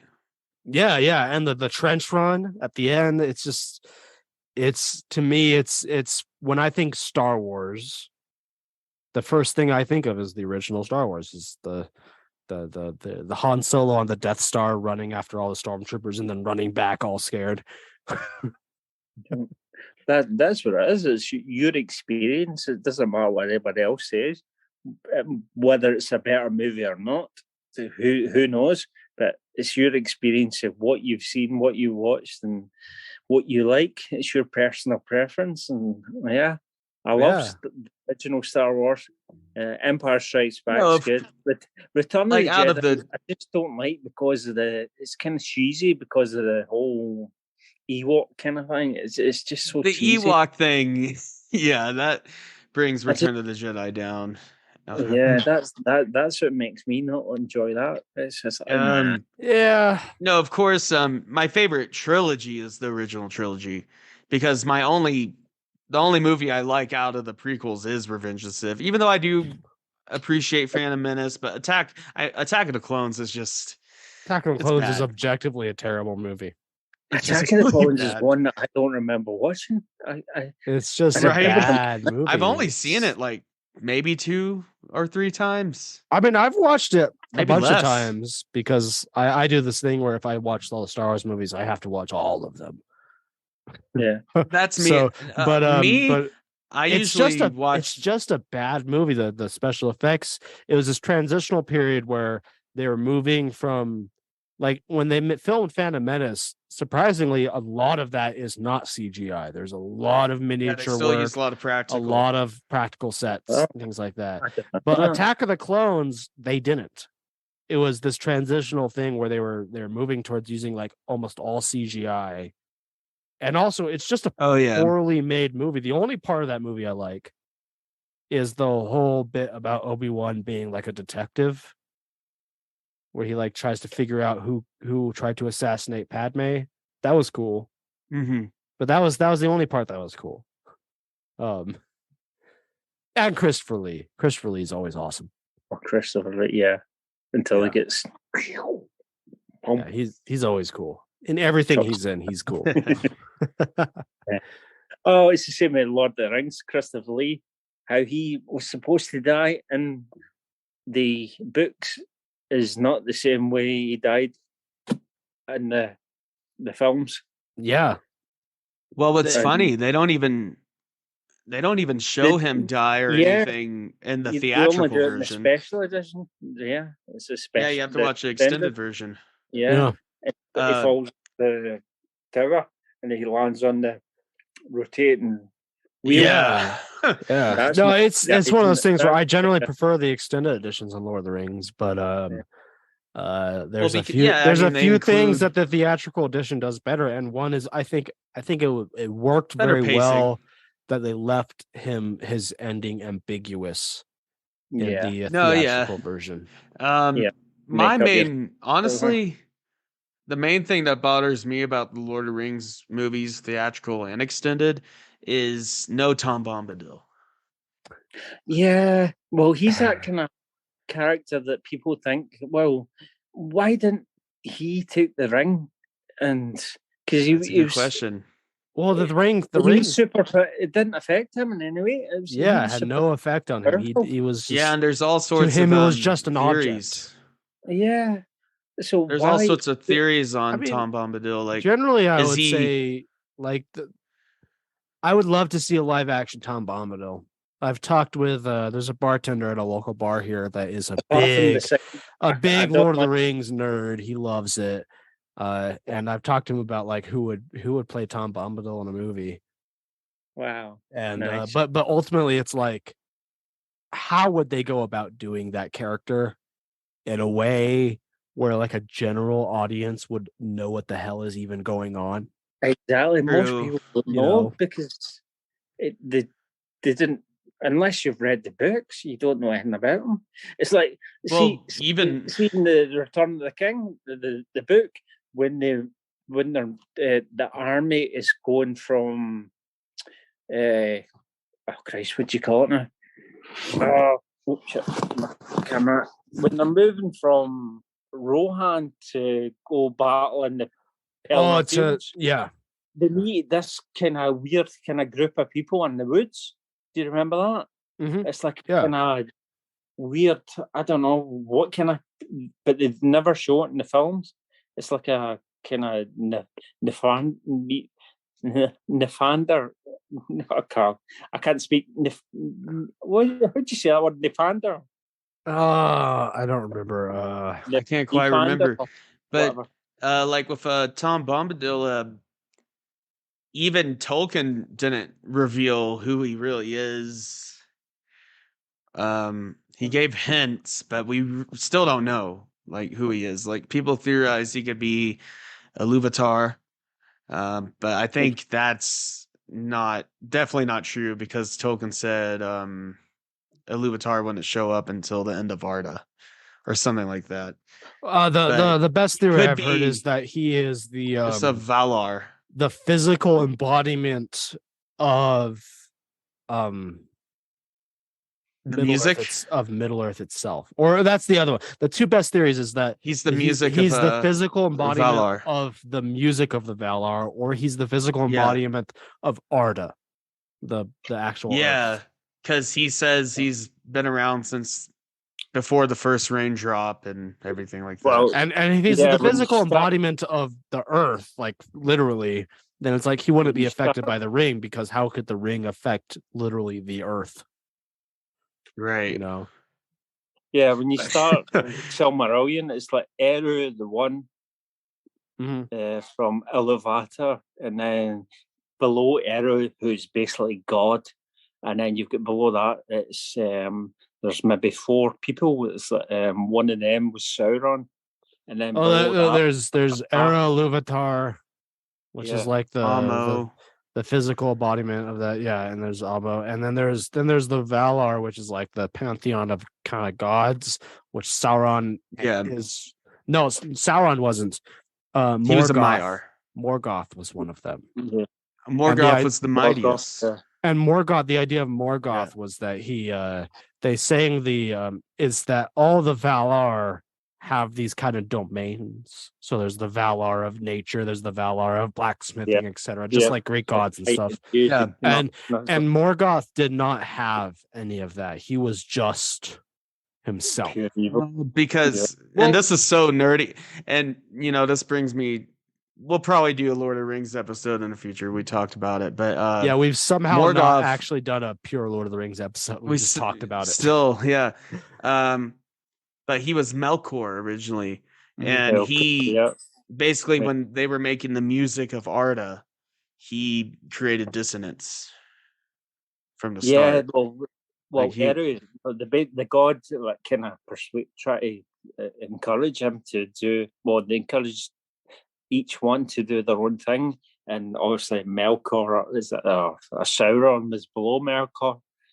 They encouraged them to do it, and they all went off and did their own thing, and they also they went to the light and the music and all that kind of stuff, Earth, and then started creating people, the dwarves and the elves and all that kind of stuff. They created all this kind of stuff, and that's where Middle Earth came to be and that kind of stuff. But obviously Melkor and Sauron went to the dark side and all that kind of stuff. One thing that I thought was kind of interesting with like Melkor or Morgoth was that someone explained this to me recently, where they're like, in the way Tolkien looked at it, so the idea was that Era Iluvatar, he sings a song with the Valar to create Arda,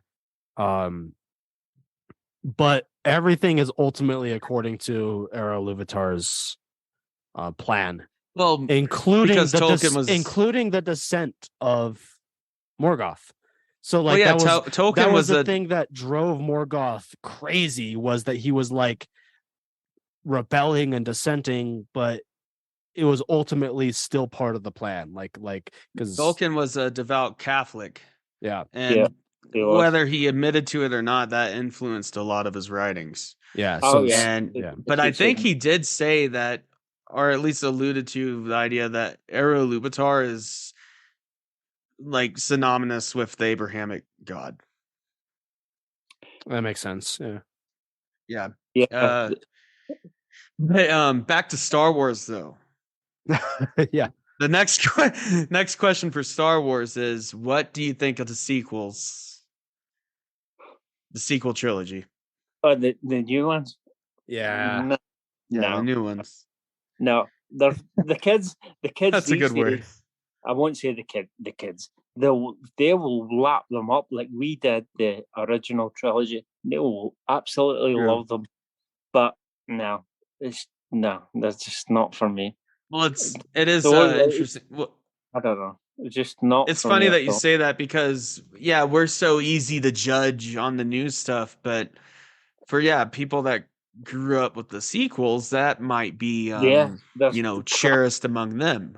The adults back then will think this is absolutely garbage, but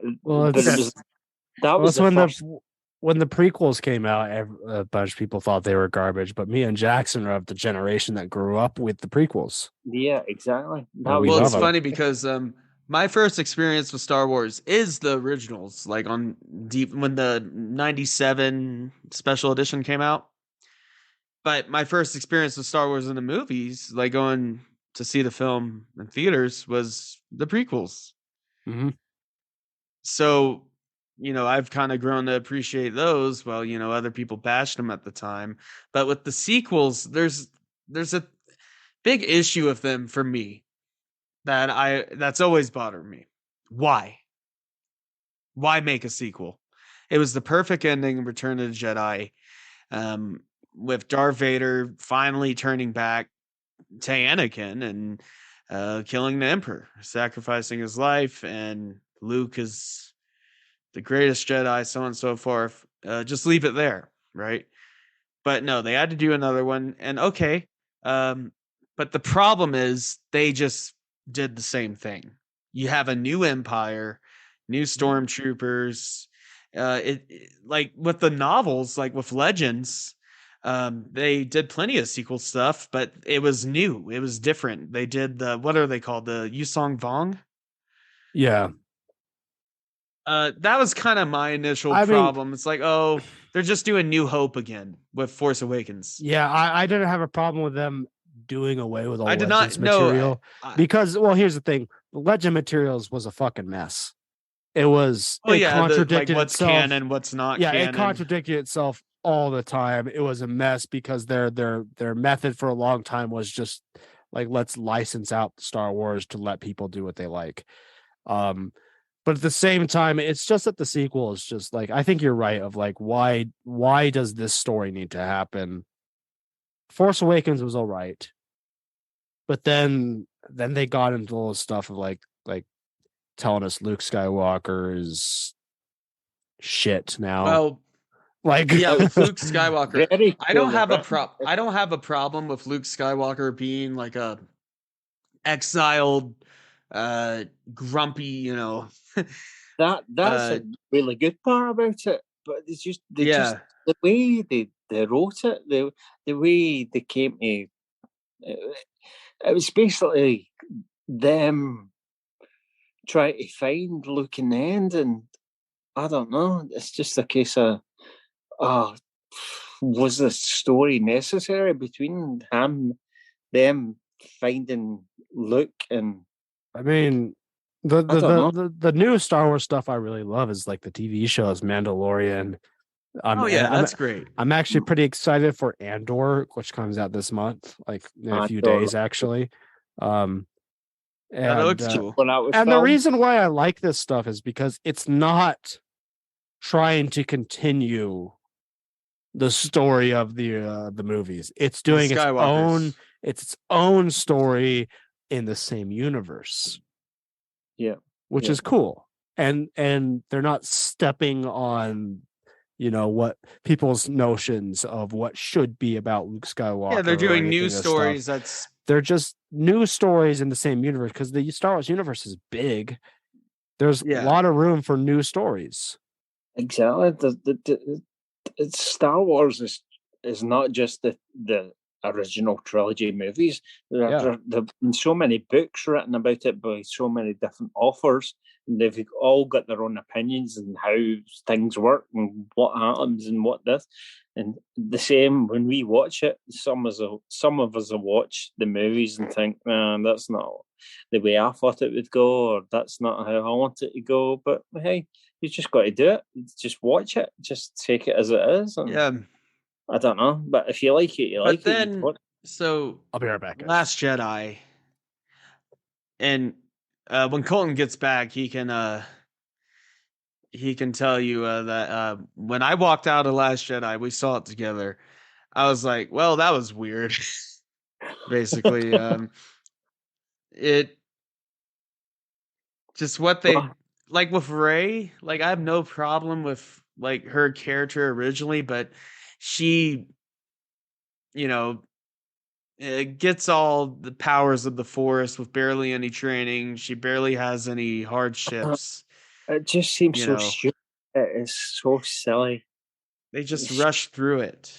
No, it just like, even to begin with, where has she come from? She's just a girl that's in Tatooine, and then all of a sudden she's this superior like Jedi that can beat this guy that was Darth Vader's grandson. He's Yeah.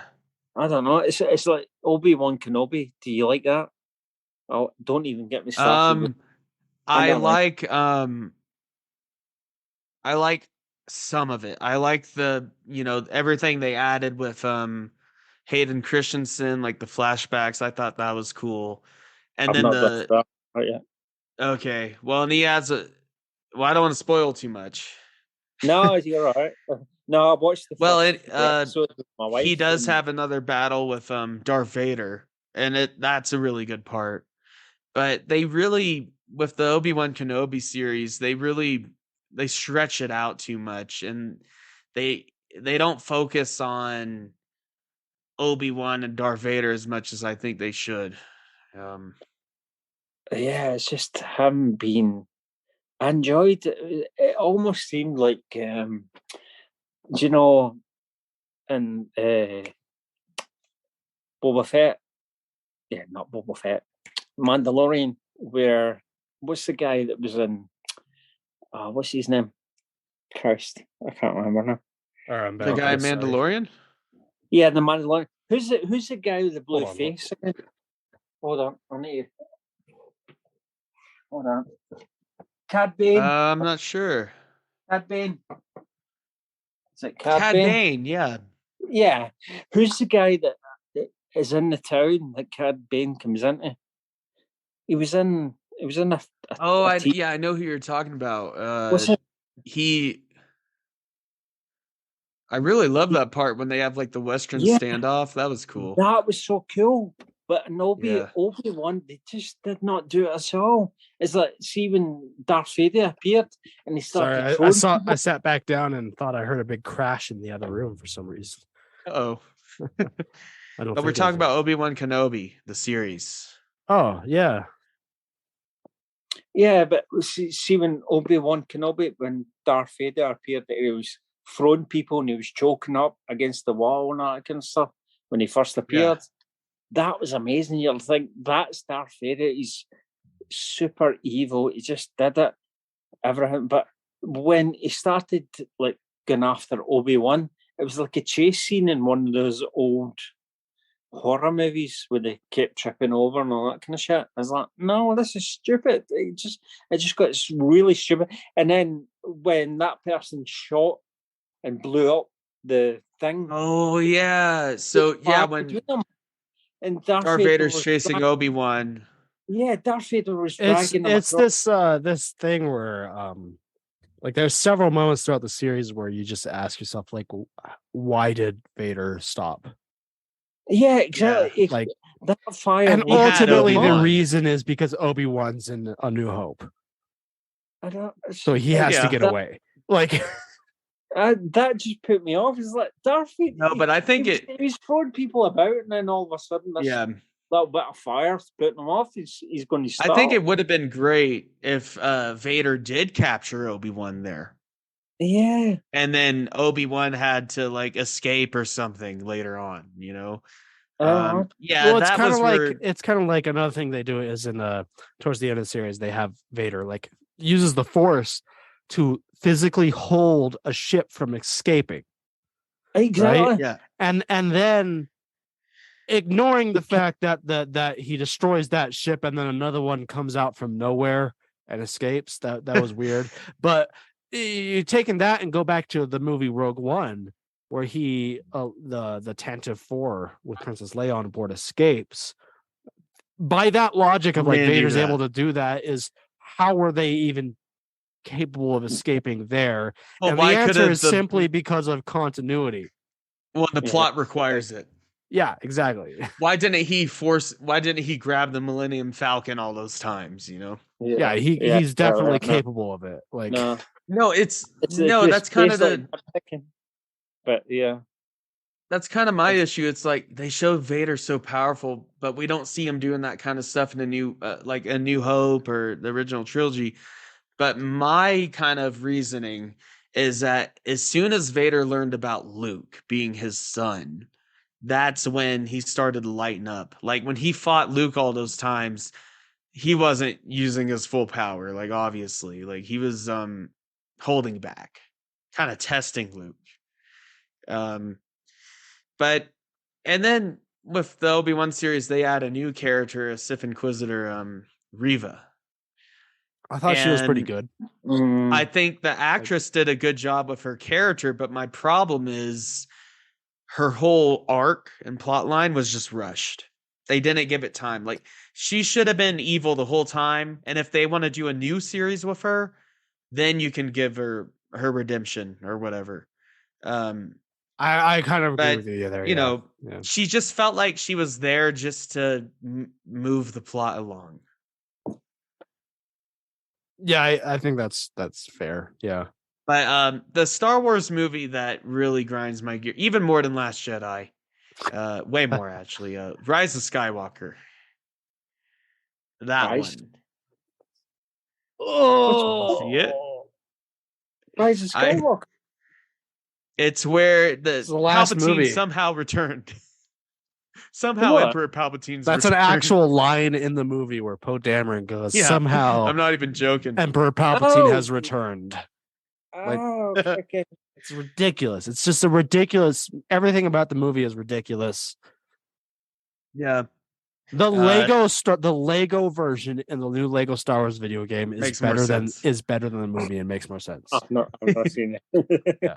It's No. you don't need to Um, see it. It's just you can Google well, it. we If you need to know what happened, you can Google it and just get all the what happens, and that What, will be enough. Like it's not it's what not we a were good talking movie. about. We were talking about Rey earlier. And it's like, where does she come from? What is she supposed to be? Well, Yeah. spoiler alert. And Rise of Skywalker, it's revealed that she's a Palpatine. Yeah, she's his granddaughter. Yeah, she's been. Yeah, It would have But been so that much kinda better def- if they just had done Well, the because- she is not related to She's anyone. nobody. She's just Yeah, a because- nobody who is strong in the force. That would have been so much I thought better. that was the whole point of it, that anybody could, be good in the Force, be a Jedi. powerful. But no, Yeah. she's a Palpatine. Okay. Yeah, Um, but where the hell did she come from? She just And like then a she takes the Skywalker name. And Tatooine the fan. part that really pisses me off is she buries Leia's and Anakin's, and Luke's lightsaber in Tatooine. What's all Anakin that? hated Tatooine. He was a slave. So did Luke. Yeah. None of them liked Tatooine. Nobody wanted to be on Tatooine ever. That's And then she buries their lightsabers the there. one What the hell is consistency Jakku throughout the about? series is that nobody likes Tatooine except for Boba Fett, maybe. I love Tatooine. Well, yeah, I because think- he's like a crime lord there. Yeah. Or whatever. yeah. And the Boba Yeah. Fett series, people give it a lot of hate, I think, a little unnecessary hate, because the Boba Fett series the best parts are not about Boba Fett. And that sucks. Yeah. But the episode with the Mandalorian was awesome. He kills a bunch of guys with the Darksaber. That was awesome. He gets a new starfighter, the Naboo starfighter, actually. And then That was Luke better. shows up. I But it's like his- it wasn't really focusing on Boba Fett. But it's still nice to have new stuff. Oh, yeah, Unless it it's just completely butchers it. Yeah, it's just everything I've seen so far has been pretty decent, but Obi-Wan, it just grinds my gears. I just don't like the writing at all. It just seems so silly. Yeah, tell us why it really grinds your gears, because I I have a don't know. lot to love and hate about it. So Yeah, it's hard to describe. I don't like to hate on things, but see, when you don't like something, there's just I don't know. It's like when Obi-Wan first used his powers, when he kept saying during the whole series, I've only watched the first 4 episodes, and he keeps Okay. saying, I don't want to be Obi-Wan. I'm not that person anymore. And then when he uses his powers to stop that little girl from falling from the building, it just yeah, seems Leia. it just seems so cheesy. And I will say, if you've only watched the first because he just gets it all of a sudden. The last 2 episodes are the best episodes of the entire. Well, really, the last episode. Last episode specifically, yeah. Because we get Obi-Wan and Darth Vader fight again. It does, yeah. It doesn't make up for what you're talking about. I totally see what you're talking about. Like, but the last. No, it really felt like very good. The Obi-Wan series should have been a movie. You Yeah, know, cut out all the filler. Take 6.5 hours of TV content and turn it into 2.5 hours of a really, really concise. I think it would have been better. Would have been better. I think it was supposed to be a movie originally, but then they decided to put it on Disney Plus. Well, you know what Disney. Now, Disney. Since we're talking about Star Wars so much, I know you're a Next Generation fan. Yeah. Is that your favorite of Star Trek? Nope. Deep Space Nine. Interesting. Deep Space Nine, man. Virtual high five. I love Deep Space Nine. Everybody hates it because it's not exploration. They're only in a pub in the fucking outskirts of fucking. That's Federation exactly why it's cool, though, because it's a slice of life series. Look at this. That's funny you say that, because our buddy Tristan, he used to be on the podcast a little bit in our early days, and he's a huge Deep Space Nine fan. Yeah, they have a whole episode where they use the simulation room to play baseball. Yeah, and it's great. Episodes like that are why I like Deep Space Nine. Yeah, it's so good. It's cheesy. It's cheesy, but it's so cool. It's the Cisco with his baseball. He's always got it on his desk, and then not the Klingons, what do you call them? Spock. What do you call them? Vulcans. Yeah. He's so arrogant and ignorant, but when they play them, they still kick their ass. But he gets that one last shot at the end, and it sabers. It's just in general. Right. It's the exact reason why I like a lot of the Disney Plus Star Wars stuff, where it's like I gotta use the restroom real quick. Cool. But it's not like the Disney Plus Star Wars shows. It's like. It's an example of how you can have these stories that aren't the big universe-changing stuff. Yeah. And that's why I like Deep Space Nine, is because it's Star Trek. Next Generation is great. I love Patrick Stewart, obviously, and Willie, and but Deep Space Nine, the episodes aren't always these big, really big, conflict for the whole the whole galaxy type of stories.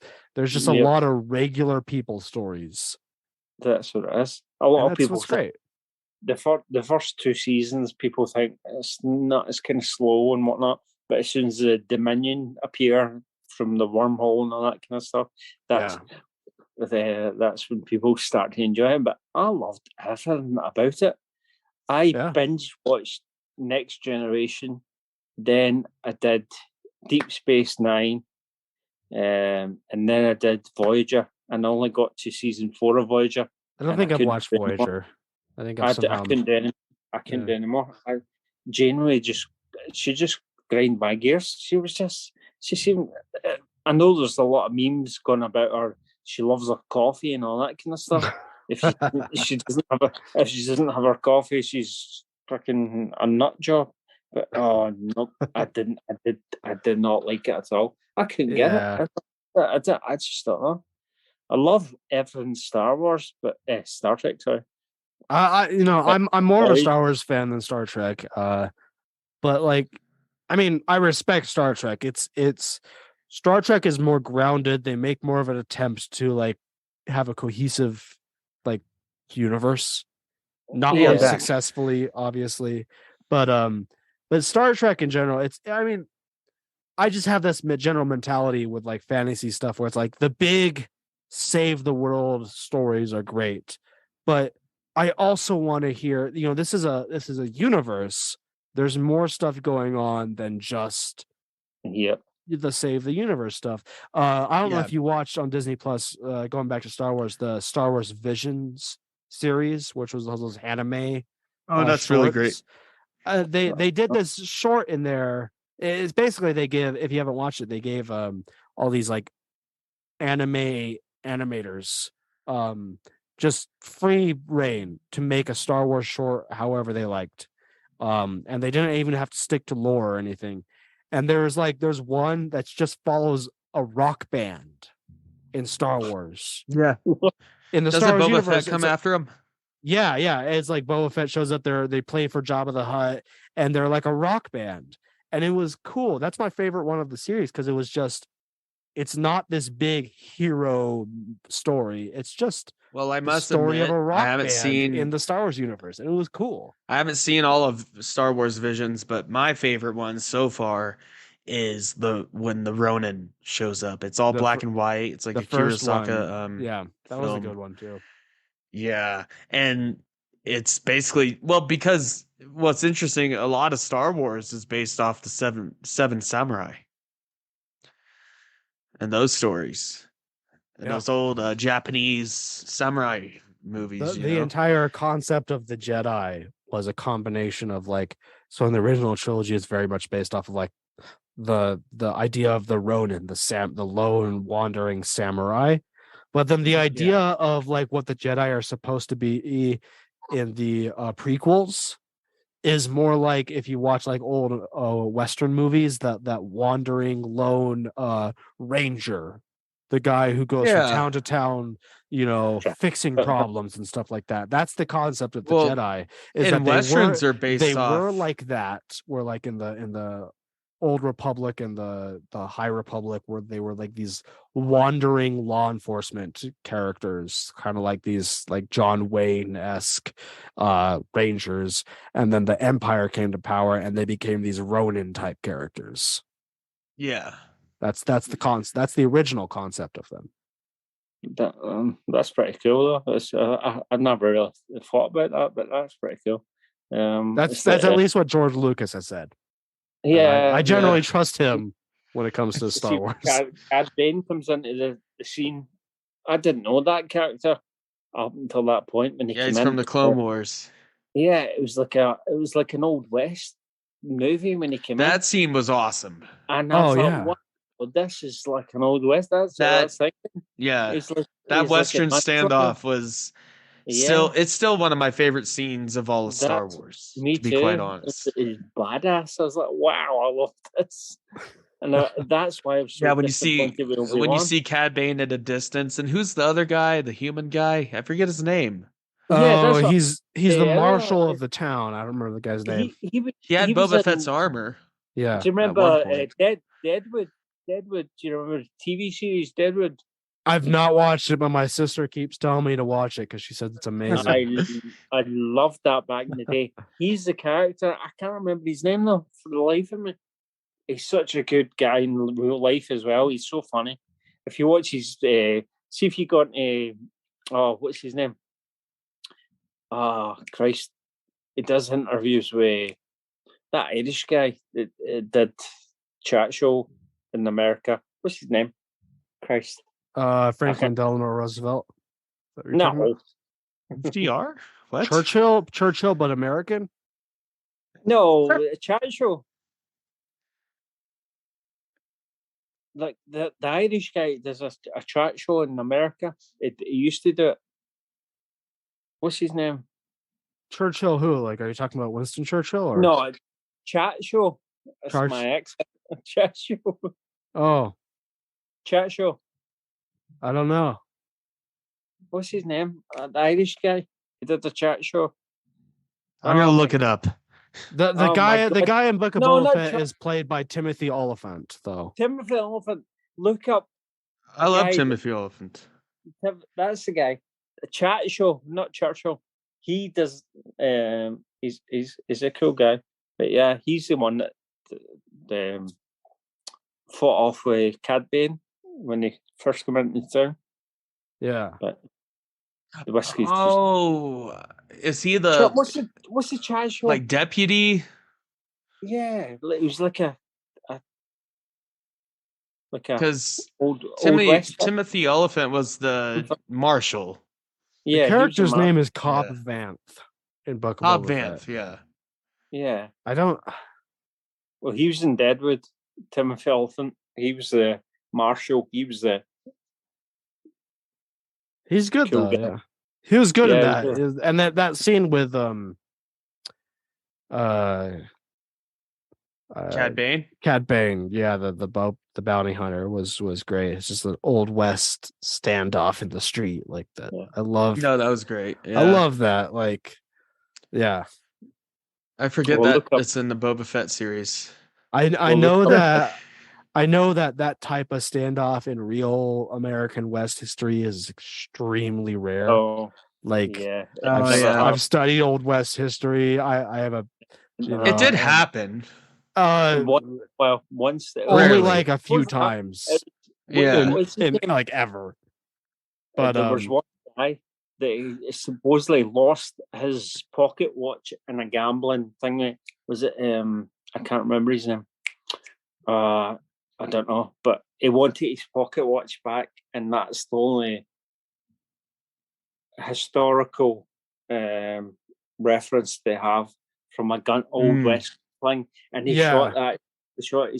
Shot the guy to get his pocket watch back. I can't remember his name now. yeah, we have almost no we have very few, like only a couple historical examples of that type of duel actually happening. And Yeah. every single time it was not a legal duel. Like in movies, they treat it like it's like the winner gets away scot-free. No, they probably would have been arrested for murder. But that's Well, what you it- could have it- duels like- back then, though. No, It you was couldn't movies. though. It was movies that When did they Duels were- stop that? Duels were It's- not legal in the Old West. No, it was No, movies before. that When did they outlaw them? Well, the thing is, they've almost never been legal. Like So, I know Alexander like- Hamilton had to duel with. yeah, but that wasn't legal either. Oh, that wasn't. Because here's the thing. So like probably the most famous duel in American history is Alexander Hamilton was shot by Aaron Burr. Yeah, Um, Amber. Yeah. and even in that situation, like it was this weird thing of there's a really good book called Affairs of Honor, which is about the American founding fathers and their weird like code of honor that they had, which was it is really weird when you read into it. Like they had, it's like Game of Thrones. They had networks of spies and stuff to spy on each other. Yeah. It was crazy. The Freemasons. And they literally beat each other with canes in Congress. Oh yeah. But Before the civil, like the eve of the Civil War, what was the congressman that beat the other guy with the cane? there was a lot of situations of congressmen beating That each happened a other with lot, canes. though. Yeah. But the thing is, like, so the whole idea of a duel was like this code of honor, but legally, if you shot someone in a duel, you could still be tried for murder. It doesn't matter. It was a duel. You could still be tried. And I don't remember why Aaron Burr got away with it, because he did get away with it. But it was this He did. Duels were a thing, but they've never been completely. But it wasn't legal. quite. You would still be tried, Yeah, or you could be tried. or you could be. It's just okay. Now this is a whole different side tangent, but I'm gonna ask Chris, who is your favorite? Hold on, but I just Wait. googled it real quick. Officially, Okay. 1839. Is that when it was outlawed is when duels were outlawed by the federal government in the United States. in the United States? Wow. What about in England? I don't know English law. I don't know the history of that. That's a grey area. We don't really get that over here. Obviously, the Old West was between, well, it was 1700s to what, late 1800s. Where you see it in the movies where they draw guns and you draw first and all that kind of stuff. But as you say, it was illegal. It wasn't, and it wasn't even a thing really. It was the movies that made it. I Oh think- wow! I remember Yeah, reading at some so- point that like Wait, in- guys, I in- have the in information. England, it hadn't been done in centuries, like in practice. So Oh, Queen in, Elizabeth. in, full proper in thing. England, there Yeah, turn your was back, walk 10 paces type of thing. well, like I That- remember No, I read it in England. It hadn't been actually done in like centuries, but it wasn't like more recent than Right. you think. I don't remember the year that they made. No, I can tell you right now. Trial by combat, not a thing I can anymore. tell you. So Queen Elizabeth I officially condemned and outlawed dueling in 1571. Wow. Shortly after the practice had been introduced to our country, however, the tradition had become deeply rooted in European culture. Yeah, so it was outlawed in England back in 1571, apparently. 500 years A long ago. time ago. Wow. Yeah. Jeez. But the next question I want to ask, we're going on a lot of great side tangents, I must say. Good I conversation. know we get to talk. This is great stuff. So I will just But, say I googled it because I forgot about this. Aaron Burr was never officially tried for killing Alexander Hamilton, but technically he could have been tried for it. He could have been. It was just again their weird like code an of honor thing. It was their weird code of honor thing they had going on at the time, where it's like, yeah. But technically, and I'd like to ask. Technically, it's never been legal to kill someone in a duel in the United States. It's still it depends on who the parties are, if they abide by that code of honor. Well, no, well, technically, if you're talking strictly because legally, you don't have to try. You don't have to charge anybody. Yeah, strictly legally, it's never been legal to kill someone in the United States for any reason. But you don't have to charge someone. If someone assaults you, you don't have to charge them for assault. That's and that seems to be what happened with Aaron Burr, was that he killed Hamilton in a duel and then just never got brought to court for it because of their weird code of honor. No one tried to do that. Here's my next question, a movie question. This goes to Chrising. I think I know Colton's, but I don't know if I remember. Who is your favorite Bond?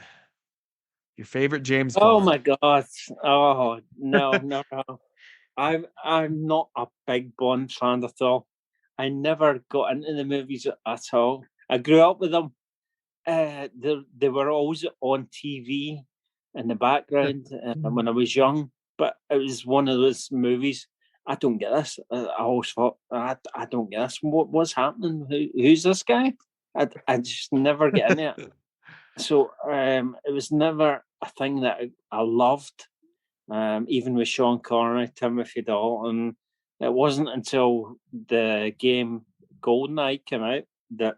Oh yeah, they're releasing that on the Nintendo Switch online service. GoldenEye, they're coming out with it again. Yeah, with online play. Yeah. So would Pierce Brosnan be your favorite Bond?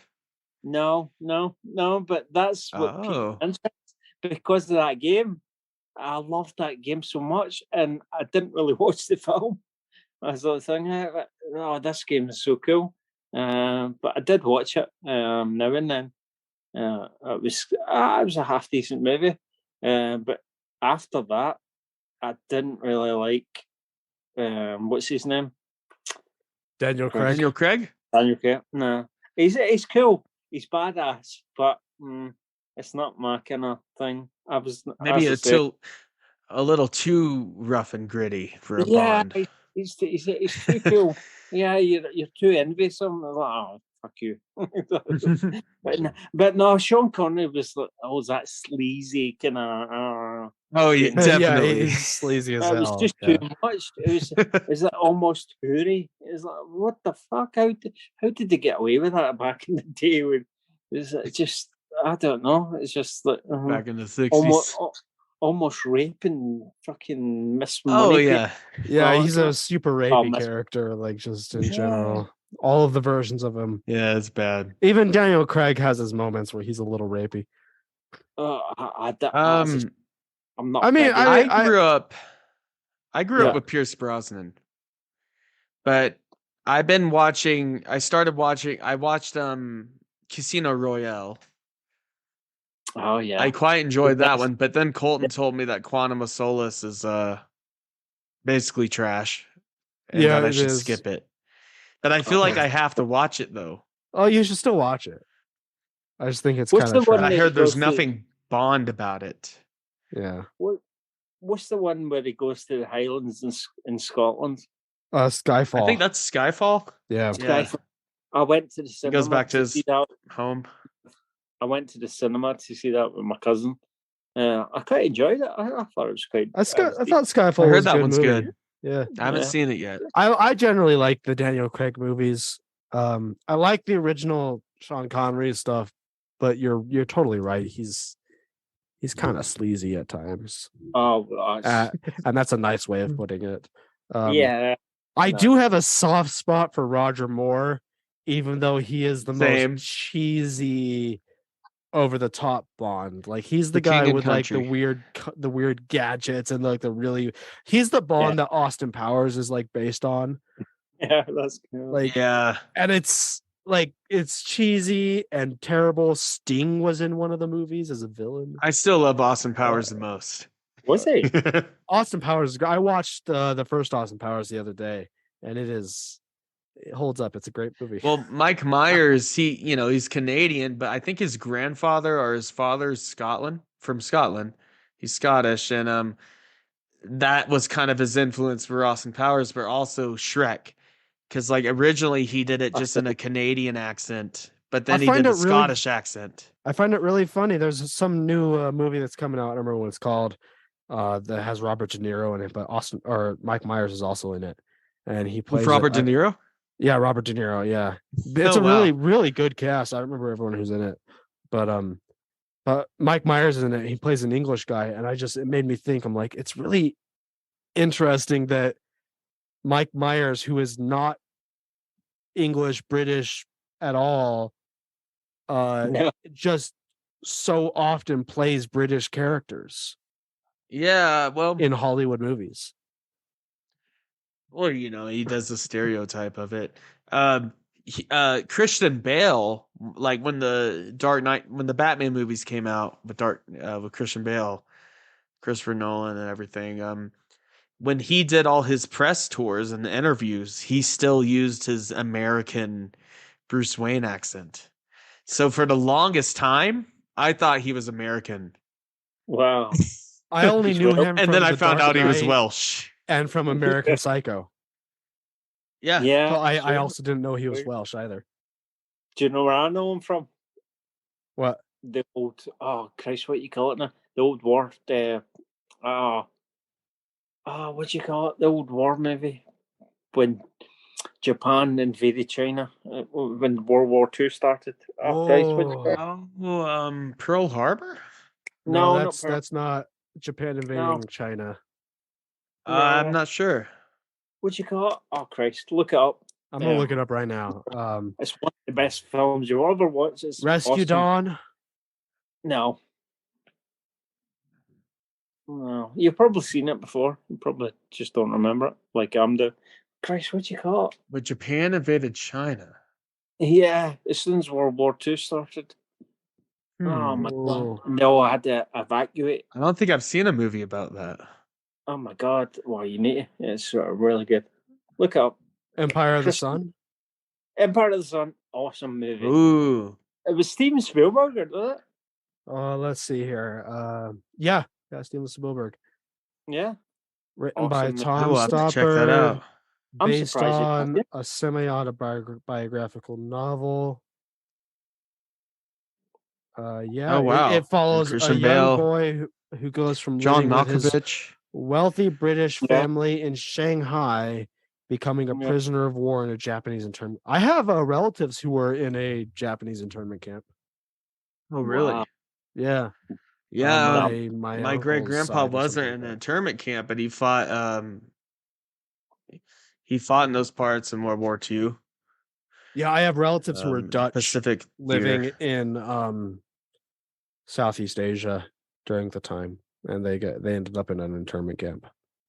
Oh, wow. They got out all safely, thank God. But That's good. Did you ever hear about that?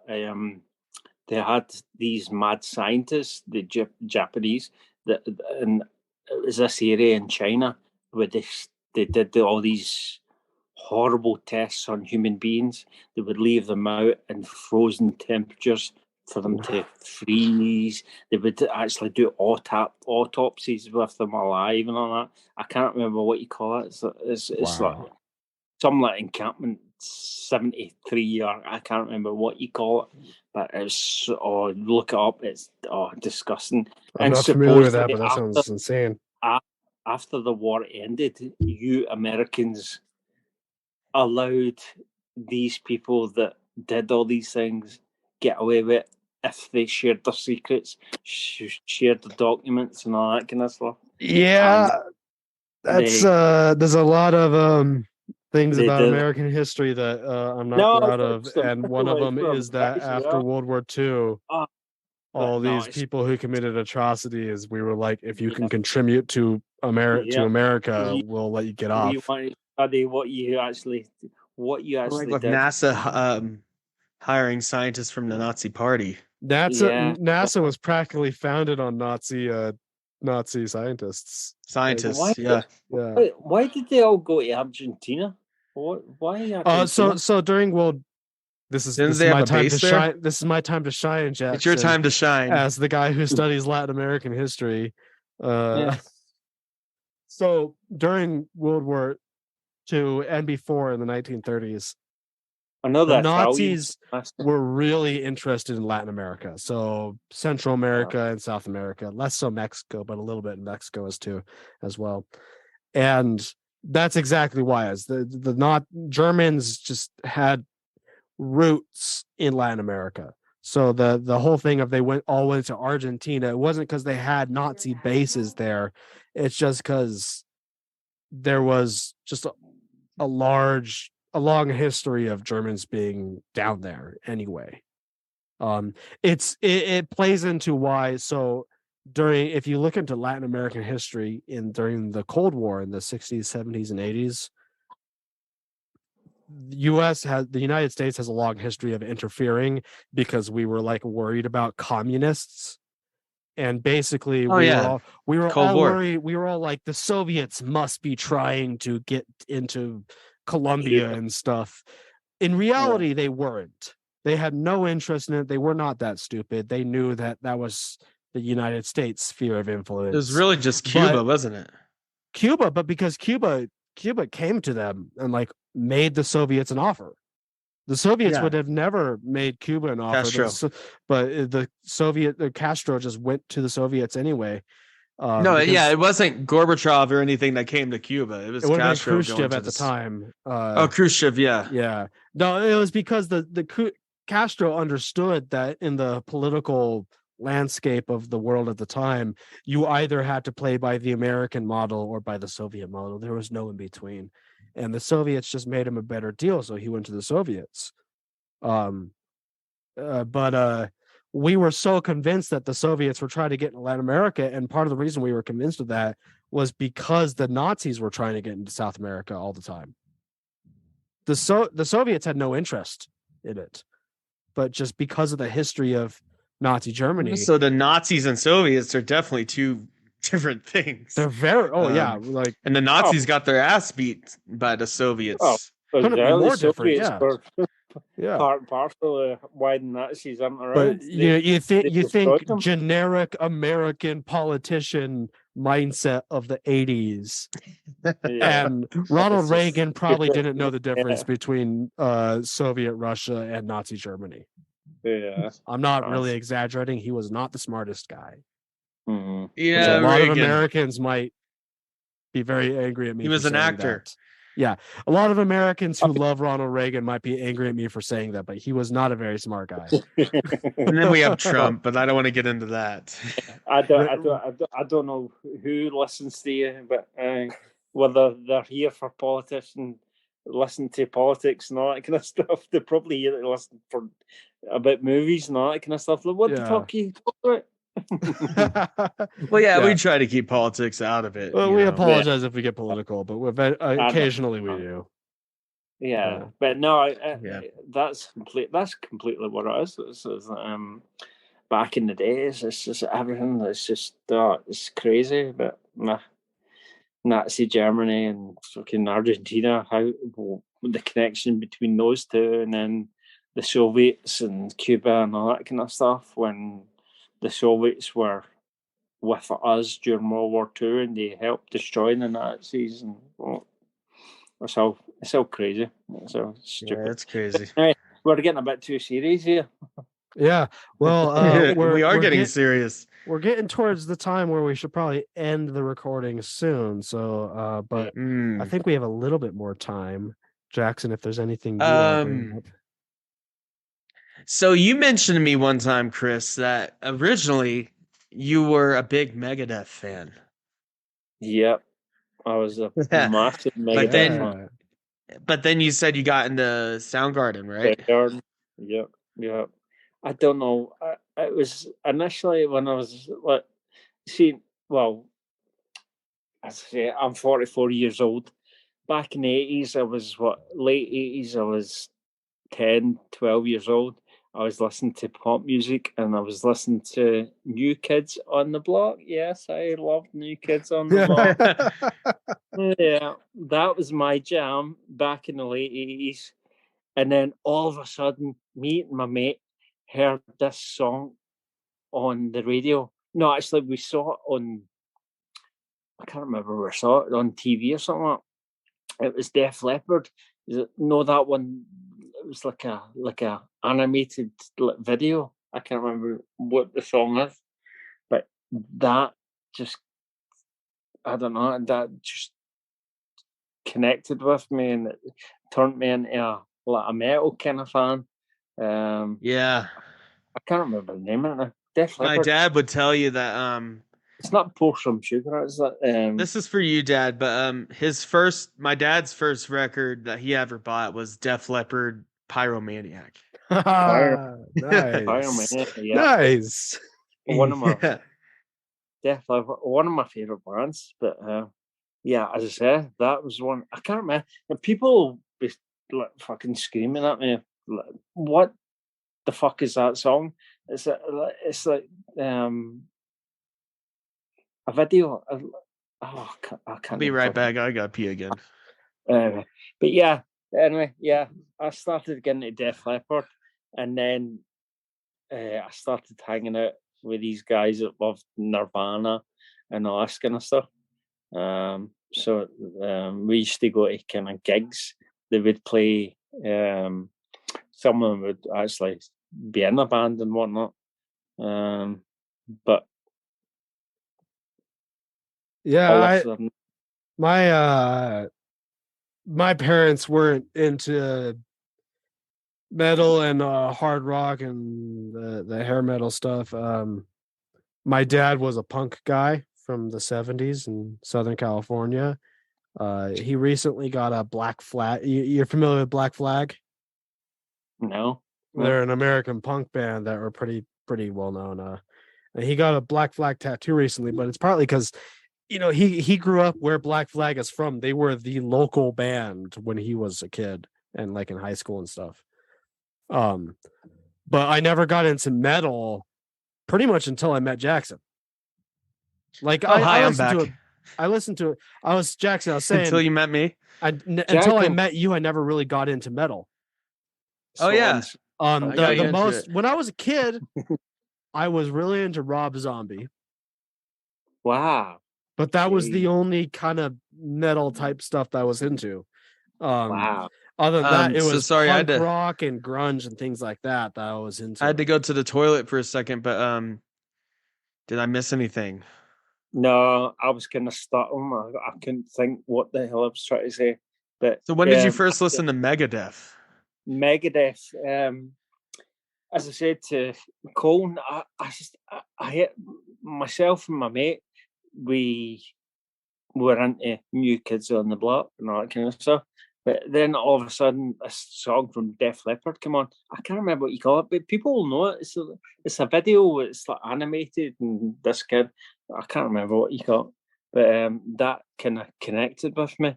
And then all of a sudden, I started to hang out with people that loved all that kind of stuff. There was these guys that loved Nirvana. There was these guys that loved Metallica, and I didn't like Metallica. I was like, no, I don't like his voice. Well, Hetfield, James Hetfield, I don't like his voice. Metallica They took a lot of songs from Dave Mustaine, like when he got kicked out. Yeah, that's what I heard when I first started listening to Megadeth. I was like, this is the guy that kicked out of Metallica because he kept kicking the shit out of his fans because he was like, yeah, is that true? Pretty much. Is it I saw him. I saw Dave Mustaine in an interview, and he talked more about it on the Joe Rogan podcast, actually. But he said that so Metallica was driving all the way from basically San Francisco to New York to record their first album, Kill 'Em All, or what would be Kill 'Em All. And Dave Mustaine was driving them through Wyoming, and there was a huge blizzard. And this was back in like 83 or 82, but there was a huge blizzard, and Dave Mustaine was driving. Everyone else was asleep, and he hit some black ice, and they rolled over in their car like 3 or 4 times, almost died because a truck almost hit them too. And so that happened, but they made it okay. And Cliff Burton, he wrote a letter to his girlfriend telling him how fucking cold it was and everything in the blizzard. And well, they made it okay, but they kind of had this resentment towards him because he almost got him killed. What? And then he would also, they all drank a shit ton back then and were young and would fight a lot. And Dave Mustaine, he had been practicing karate since he was 14. And I think he was a black belt by then. Yeah. Or something like that. And him and James Hetfield would fight a lot when they would get drunk. And when they got to New York to record, James Hetfield and Lars told Dave Mustaine basically to fuck off, and that they gave him $20 and they sent him back home. Jeez. And so, yeah, there's always been resentment. And apparently he left, he accidentally left like his music behind, and he told him, he was like, don't use my music, that's mine. Well, they used it anyways. And they're buddies again now. In a recent interview I saw, Dave Mustaine said, yeah, I like James, we're friends, but Lars, I could give or take Lars. Nobody like he's not a good drummer, we all know that. But no, I still love Metallica and everything, especially like Master of Puppets, Ride the Lightning, that stuff. But I got into Megadeth in the last few years, and just really great stuff. And yeah, Dave Mustaine has a unique voice, that's for sure.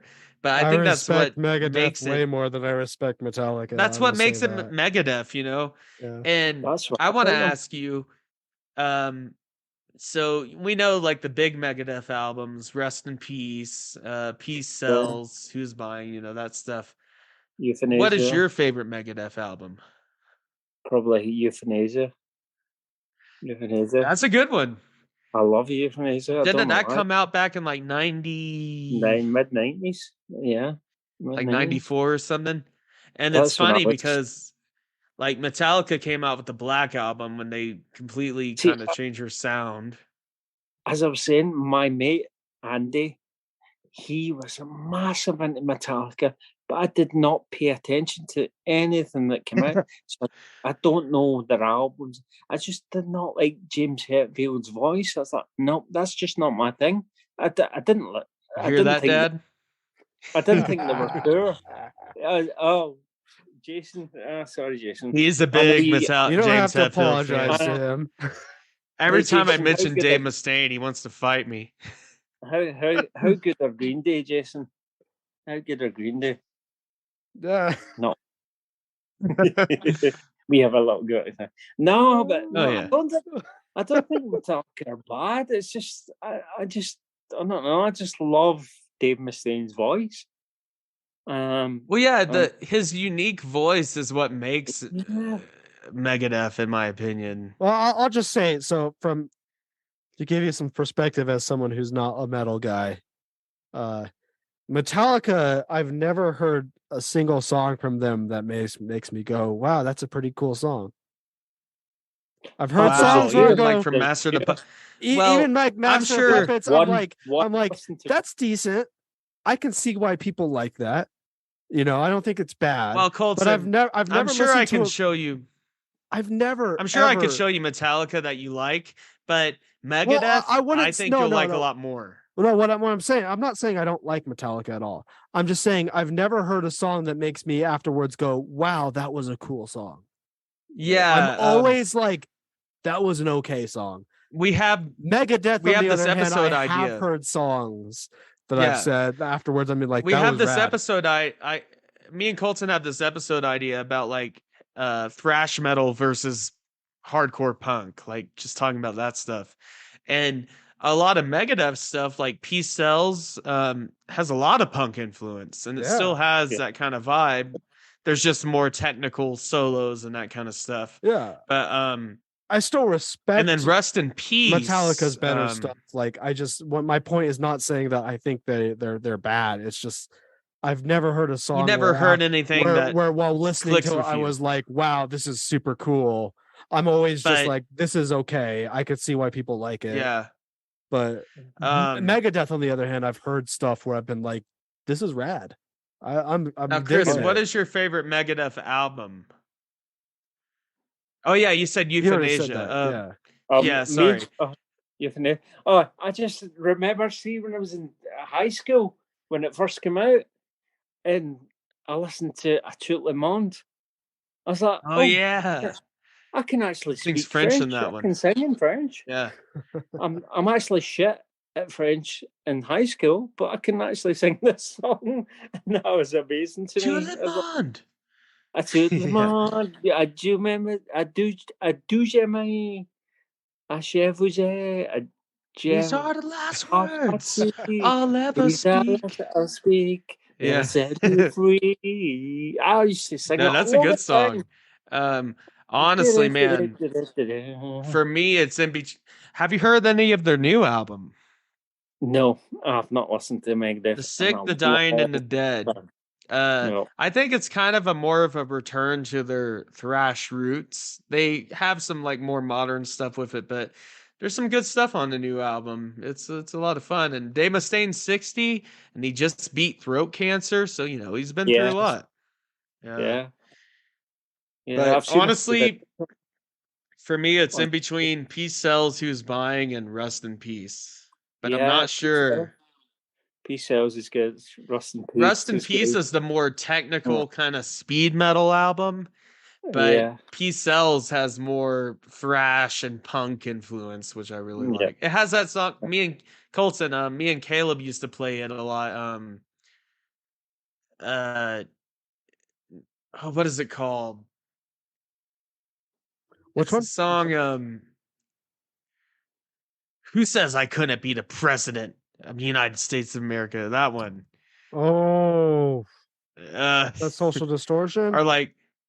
No, Megadeth. Megadeth. Oh, I don't know.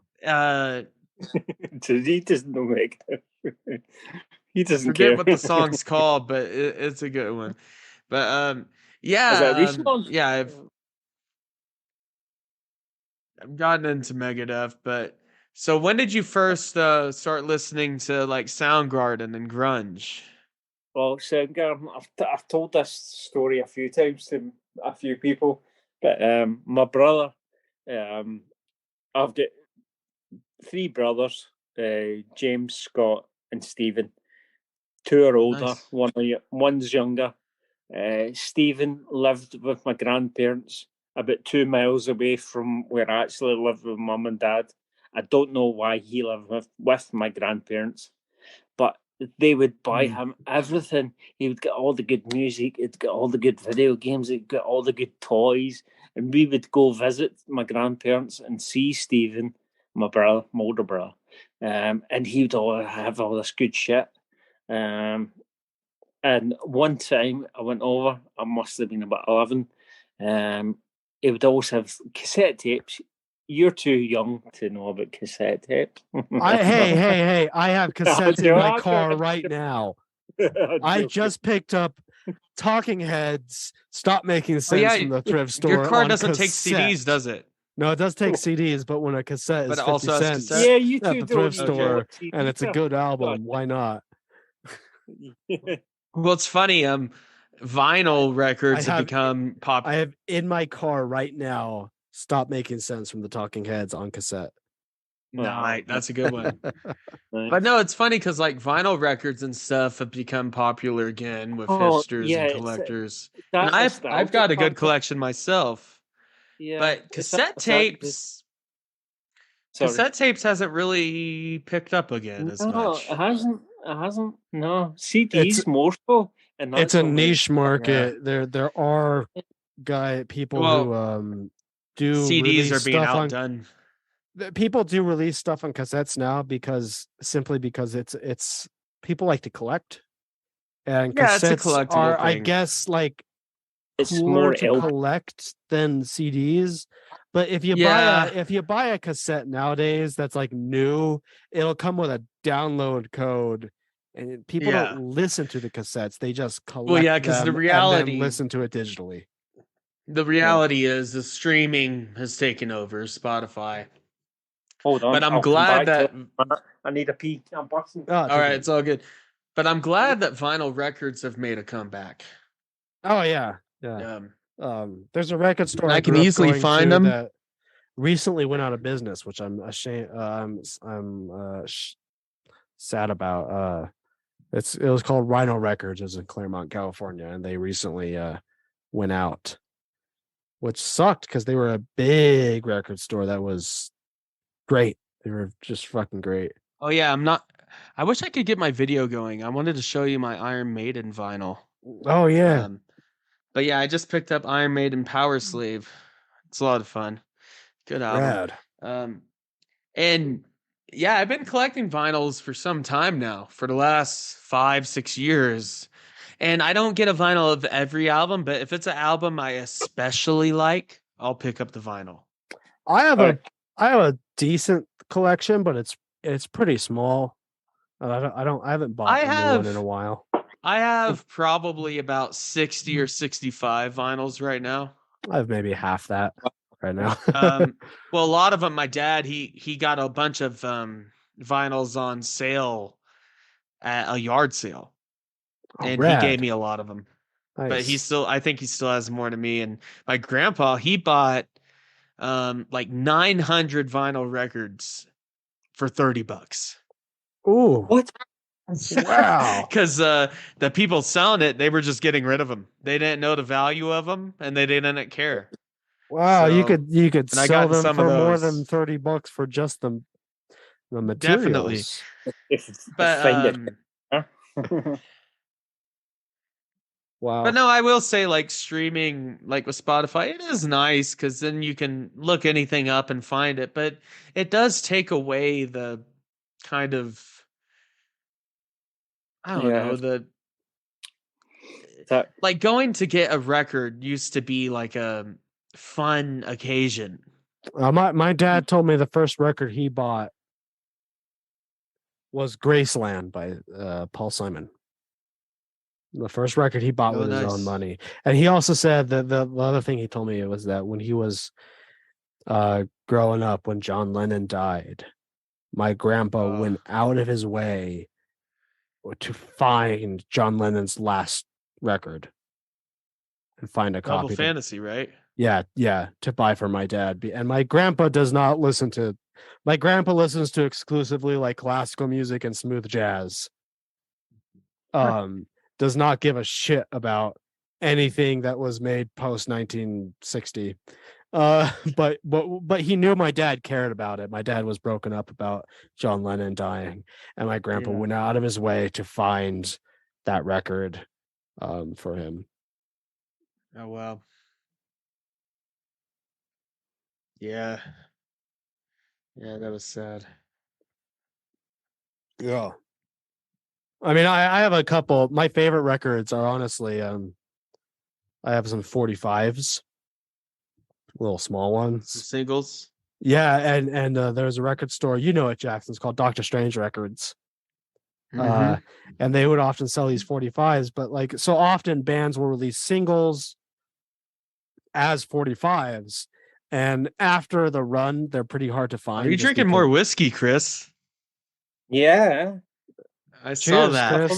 Chris. And anytime I'm not talking, I'm drinking whiskey. No, I've only had a few shots since we started talking. I've not been. Well, drinking since you're much. drinking more, I know you Yeah, can't see my come on. video, but I Yeah, am gonna have another shot of gin. So Nice. couple of shots, and let's start talking about movies. Yeah. I'm joking. But yeah, I have some 45s that are really cool because it's a really good way to find kind of unique records is to look for 40 in the section of the record stores where they have 45s. But my favorite one I have two that are great. One is, Chris, are you familiar with Stiff Little Fingers?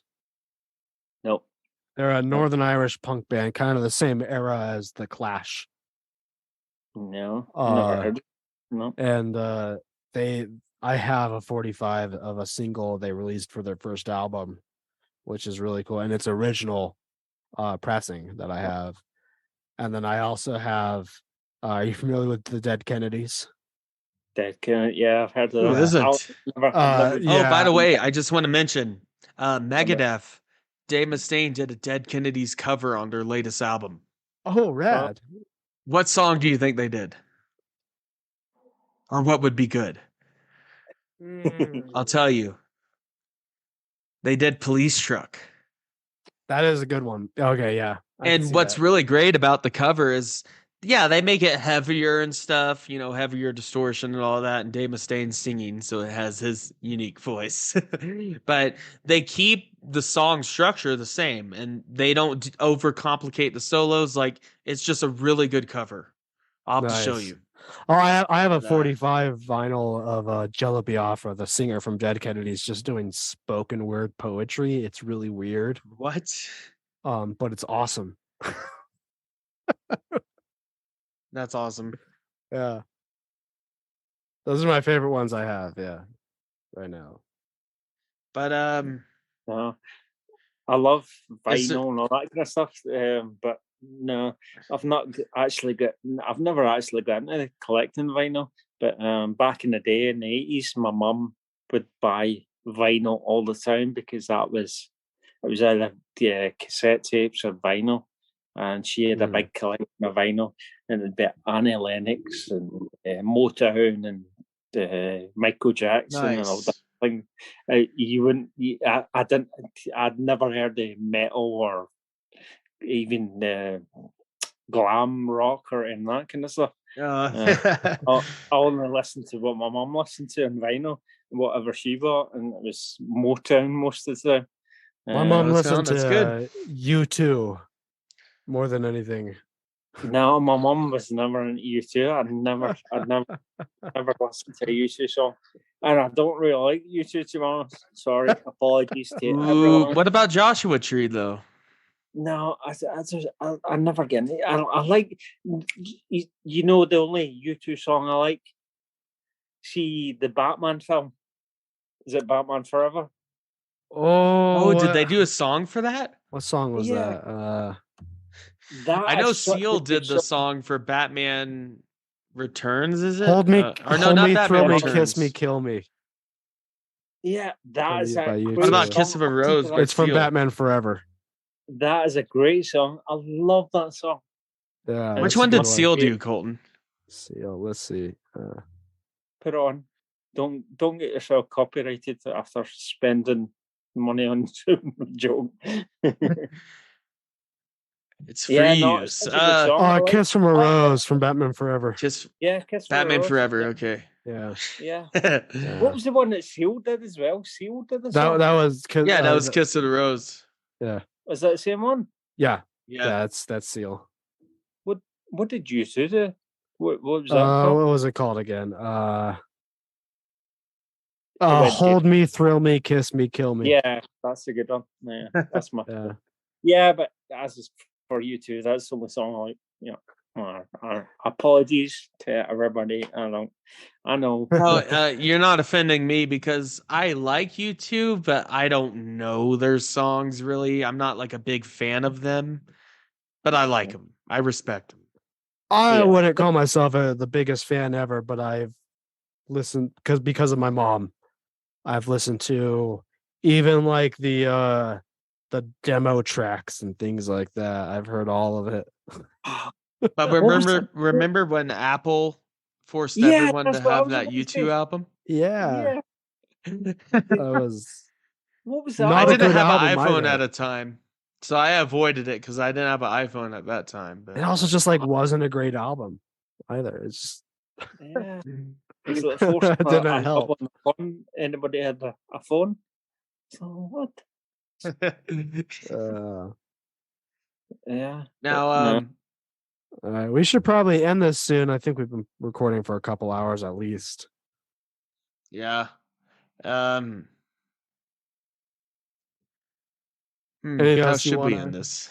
Anything else you want to bring up, Chris? Is anything else you want to say? Yeah, what do you want to talk about before we end this? I don't know. Yeah, about your dad sounding like Hank Hill. What's that all about? We'll just end it on talking about Jason again. No, and his love for Green Day. How can he like that? Yeah, he My does goodness. love Green Day, but he loves Metallica. Don't let them fool you.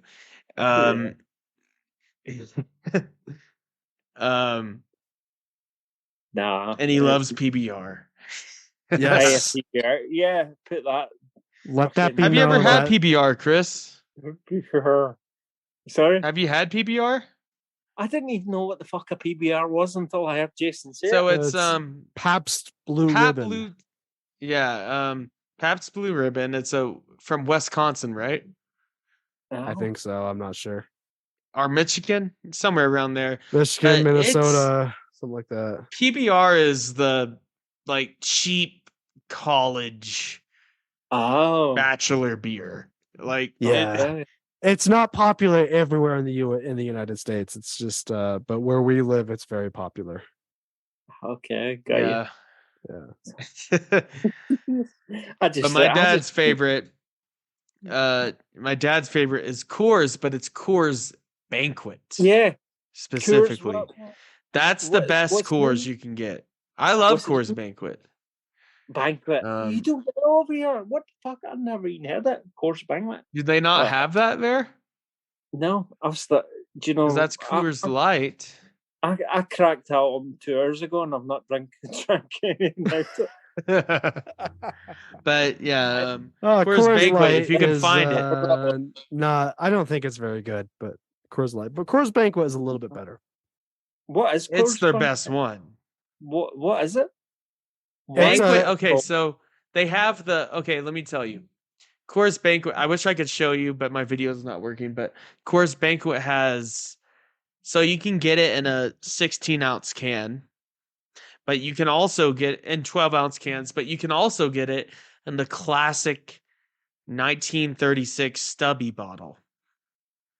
I don't know what that is. And here, let's see if I can share my screen. Yeah, so I can share your show you. screen. Yeah. Yeah, I'll show you. Maybe that will work if my Hold on. video doesn't work. I I don't need know. to check for Uh, this one. Empire Well- of the Sun. Wow. well, yeah, I was Wow. looking up that movie. Well, you need to watch it when you switch this off. Are you using Bing, Jackson? Don't worry about what I'm using, Colton. Bing. Here's. What's Bing? Oh no! What are you, Well, Andrew I'm- Garfield from Spider-Man? yeah, The there's- Amazing Spider-Man. Whoa. Using There's Coors Bing. Banquet there, the stubby Ah, bottle. We don't get those. It's bottles that one over here. there. Yeah. No. Those little Um, stubby balls. Yeah, that's my dad's favorite, and honestly, I enjoy it too. But yeah, that's that. No, Jason, you need to find yourself a better drink. I'm sorry. Coors Banquet. No. PBR. I don't know about PBRs. I've never heard about PBRs until you started speaking about them. But yeah, I can imagine a PBR's better than this Coors Banquet nonsense. That's an overstatement, maybe. Whoopsie daisies. And yeah, They're Yes. both. We'll just end it there. How Yeah. about we just end it there, Colton? Okay. PBR is better than Coors Banquet. Let's end it there. I'm gonna make sure my dad Jason listens to this one. Yes. Yeah, and tell But him it Green was Day- Chris. Green Day It was are- great talking to you. Oh yeah.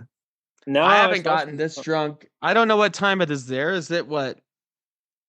Like around 9 my God. o'clock there? My clock's on my phone. I can't watch. No, I was up all night. Oh, I forgot to say, I saw the good sunset friend. in your background. my good friend Chris Evelyn, your dad, and Michelle, your mum, went to visit. I don't know if you know her, Chris Evelyn. Yeah, I know Chris. Yeah. Yeah. Well, myself and Chris were up last night talking for 4.5 hours on video call. We're Oh, talking wow. about movies and whatnot, and she put a movie on. You can do movies on Messenger. Yeah. You can do- You can She watch put- movies on Messenger together. yeah. Well, Wow. that's the first time I did one in a while with her, and she put a That's movie on. I cool. can't remember what it was, but it was like fucking naked chicks, and it was like tits hanging out everywhere. I was like, hey, did you just put this on to make me watch porn?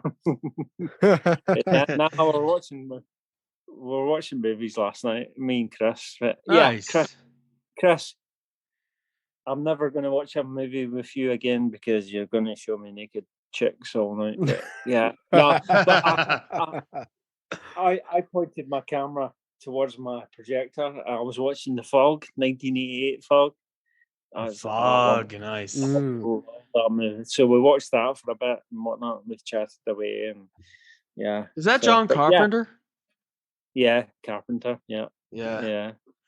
It's just the atmosphere. It's just the music. It's just such a classic movie. It's a yeah, good movie.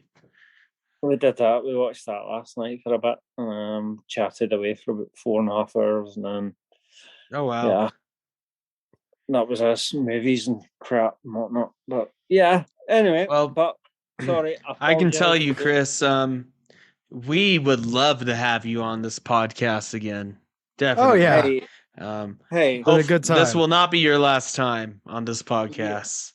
Oh, I'd And- love to hear people from Endless Nameless come on and movies. And Yeah. you should promote yourself more often on movies and memories, at least to Well, get people. you know, come on. I try to, you know, I don't want to be like overzealous with it or anything, but you know, whenever we do a movie episode, I like sharing our movie episodes on there. That's for sure. We did our Spider-Man 2 commentary not too long ago. You guys should check that out. And our commentaries are fun because, you know, you can watch the movie and listen it with us, you know, watch it with us. Yeah, Yeah. you reposted one But- the other night. I actually saw it. Oh, which one? You reposted one the other night. It was like a repost one of you in the movies. You did. Oh yeah, I yeah. think I can't remember now. But yeah. Yeah, we've done. So we're doing the Twilight Saga commentaries. That's pretty Oh fun. my gosh. No, We're also doing Spider-Man, I've never. and actually we're watched doing Spider-Man. what else did we do, Colton? Occasionally we do a Godzilla movie, Occasionally, yeah. which And we're we going did Freddy with- versus Jason. We are going to get a buddy on here soon to watch Shin Godzilla with us. The old- We just have to work out a time with him. Yeah. oh, And Nice. yeah, we would love to have you on again, Chris. Yes, This has been a great absolutely. time. Seriously. No, And I'm I'm not gonna lie. about brain dead and drunk at times. You can't type. I'm well, I'm fucking not gonna lie. 40. I was slightly nervous. I was like, I've seen Chris plenty of times, but I've never talked with him. But now I realize, you know, this has been a great conversation. This has gone really No. well. That's Yeah. the same with me. Before I I've had a lot of started, fun today. it's like when you said Zoom the other day. I downloaded it. It was like 2 or 3 days ago, maybe. Or something. It's like, okay, I downloaded it, and then tonight when you said, right, click on this and I'll put you into the conversation, and I clicked on it. I was like, nope, Zoom does not work on your phone. I was like, motherfucker, Yeah. he's already back now. Oh. Well, now we know how to do it the right way. So Zoom was giving us a hard time even before you joined. no, yeah, like we Yeah. started just talking before you joined just to test Zoom out, and it was already giving us a hard time. So Last time we used Zoom, it didn't give us a hard time, but I guess they changed some But things now- recently. now you have to pay for it, I guess. So 40 minutes? Did you say 40 minutes you have to pay for it? yeah, you get 40 minutes for free That's per cool. meeting. Can you I not know. use the different thing? Can I just use Messenger or something like that? No. We could maybe try that next time. Maybe. Yeah. Zoom 'cause allows I us do to have- save the recordings very easily. It's I do have a software where I can record anything on my laptop. Yeah. For streaming and stuff, but mhm. And before we end this episode, I would just like to say, thank you, Chris, for joining us, and thank you for giving us a shout out on Movies and Memories. That was awesome. That really made my day. I was like, wow, someone that we're not close friends with, and we will be now, but someone gave us a shout out of nowhere for no reason, and that was great. Thank you. Yeah. That means a lot to us at Thought Junk Podcast. And I forgot to say it earlier, but I gotta say it. Please follow our podcast Instagram at Aw Drunk Pod. And also, if you want to get some good movie memes and good movie content, join Movies and Memories on Facebook. And if you love grunge music, join Endless Nameless on Facebook. They have 5,000 people now? Yeah. Something like that. A big group of people, yeah.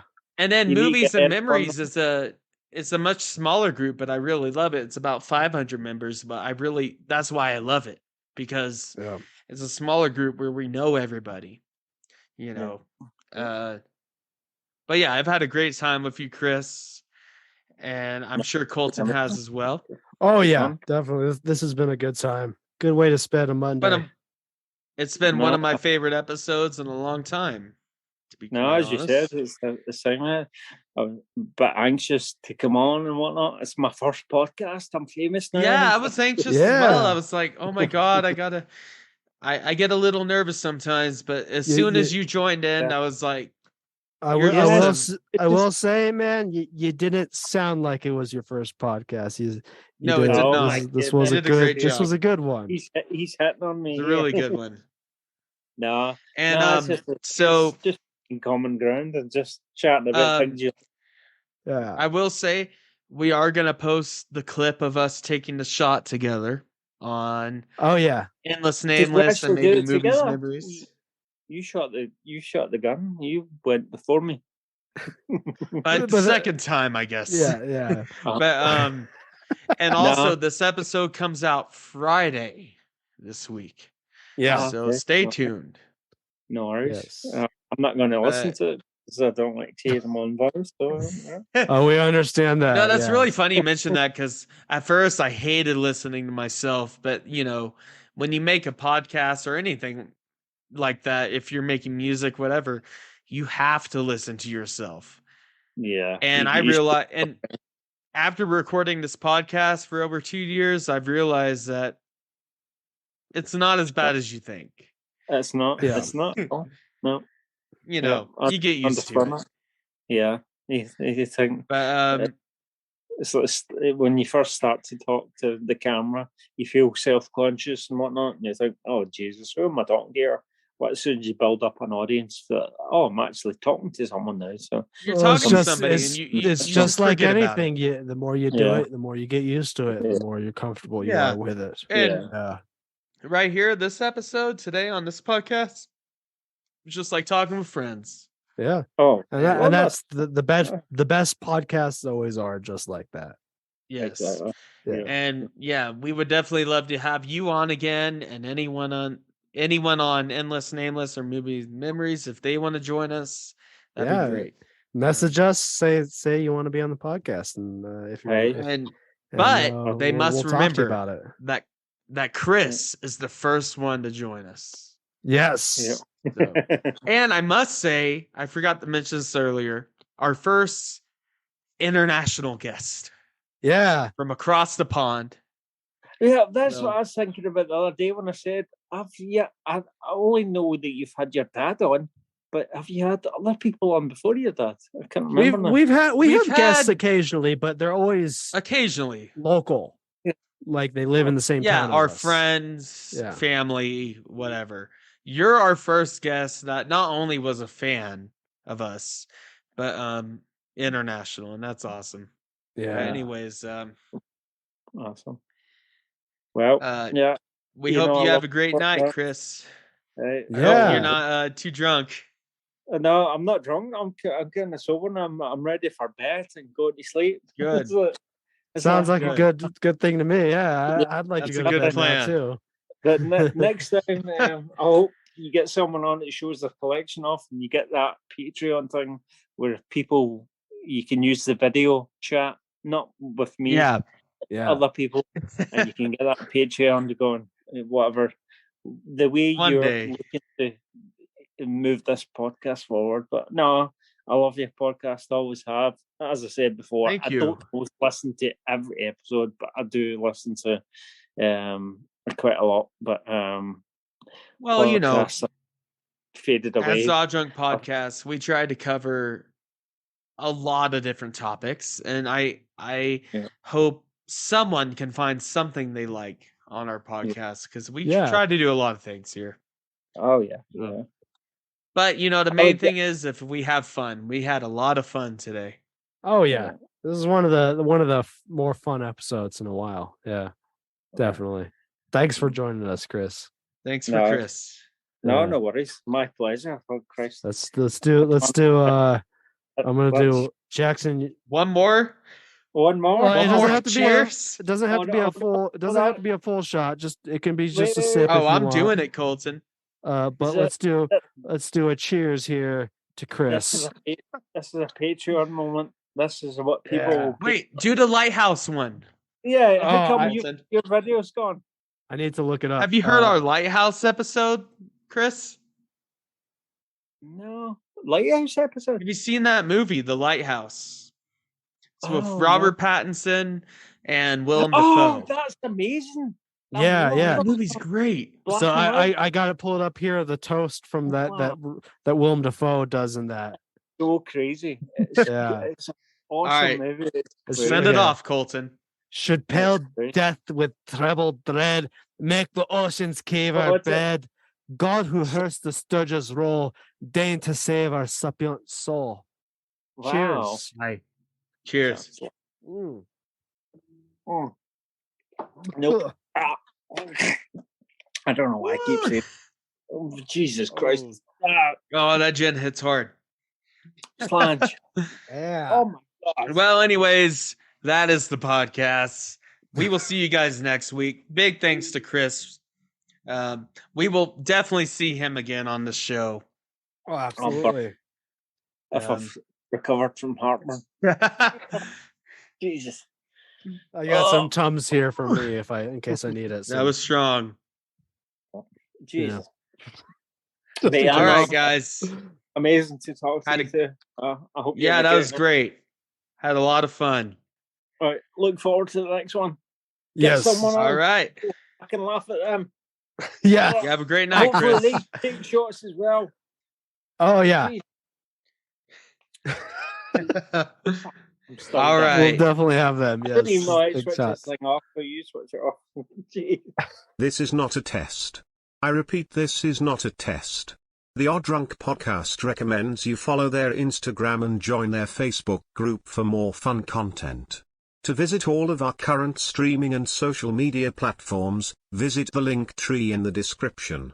If you enjoy the show, we would be appreciated it if you would leave a review on Apple Podcasts. The Aw Drunk Podcast would like to remind you to drink responsibly and not to drink and drive. Okay, Colton, you can roll the outro now.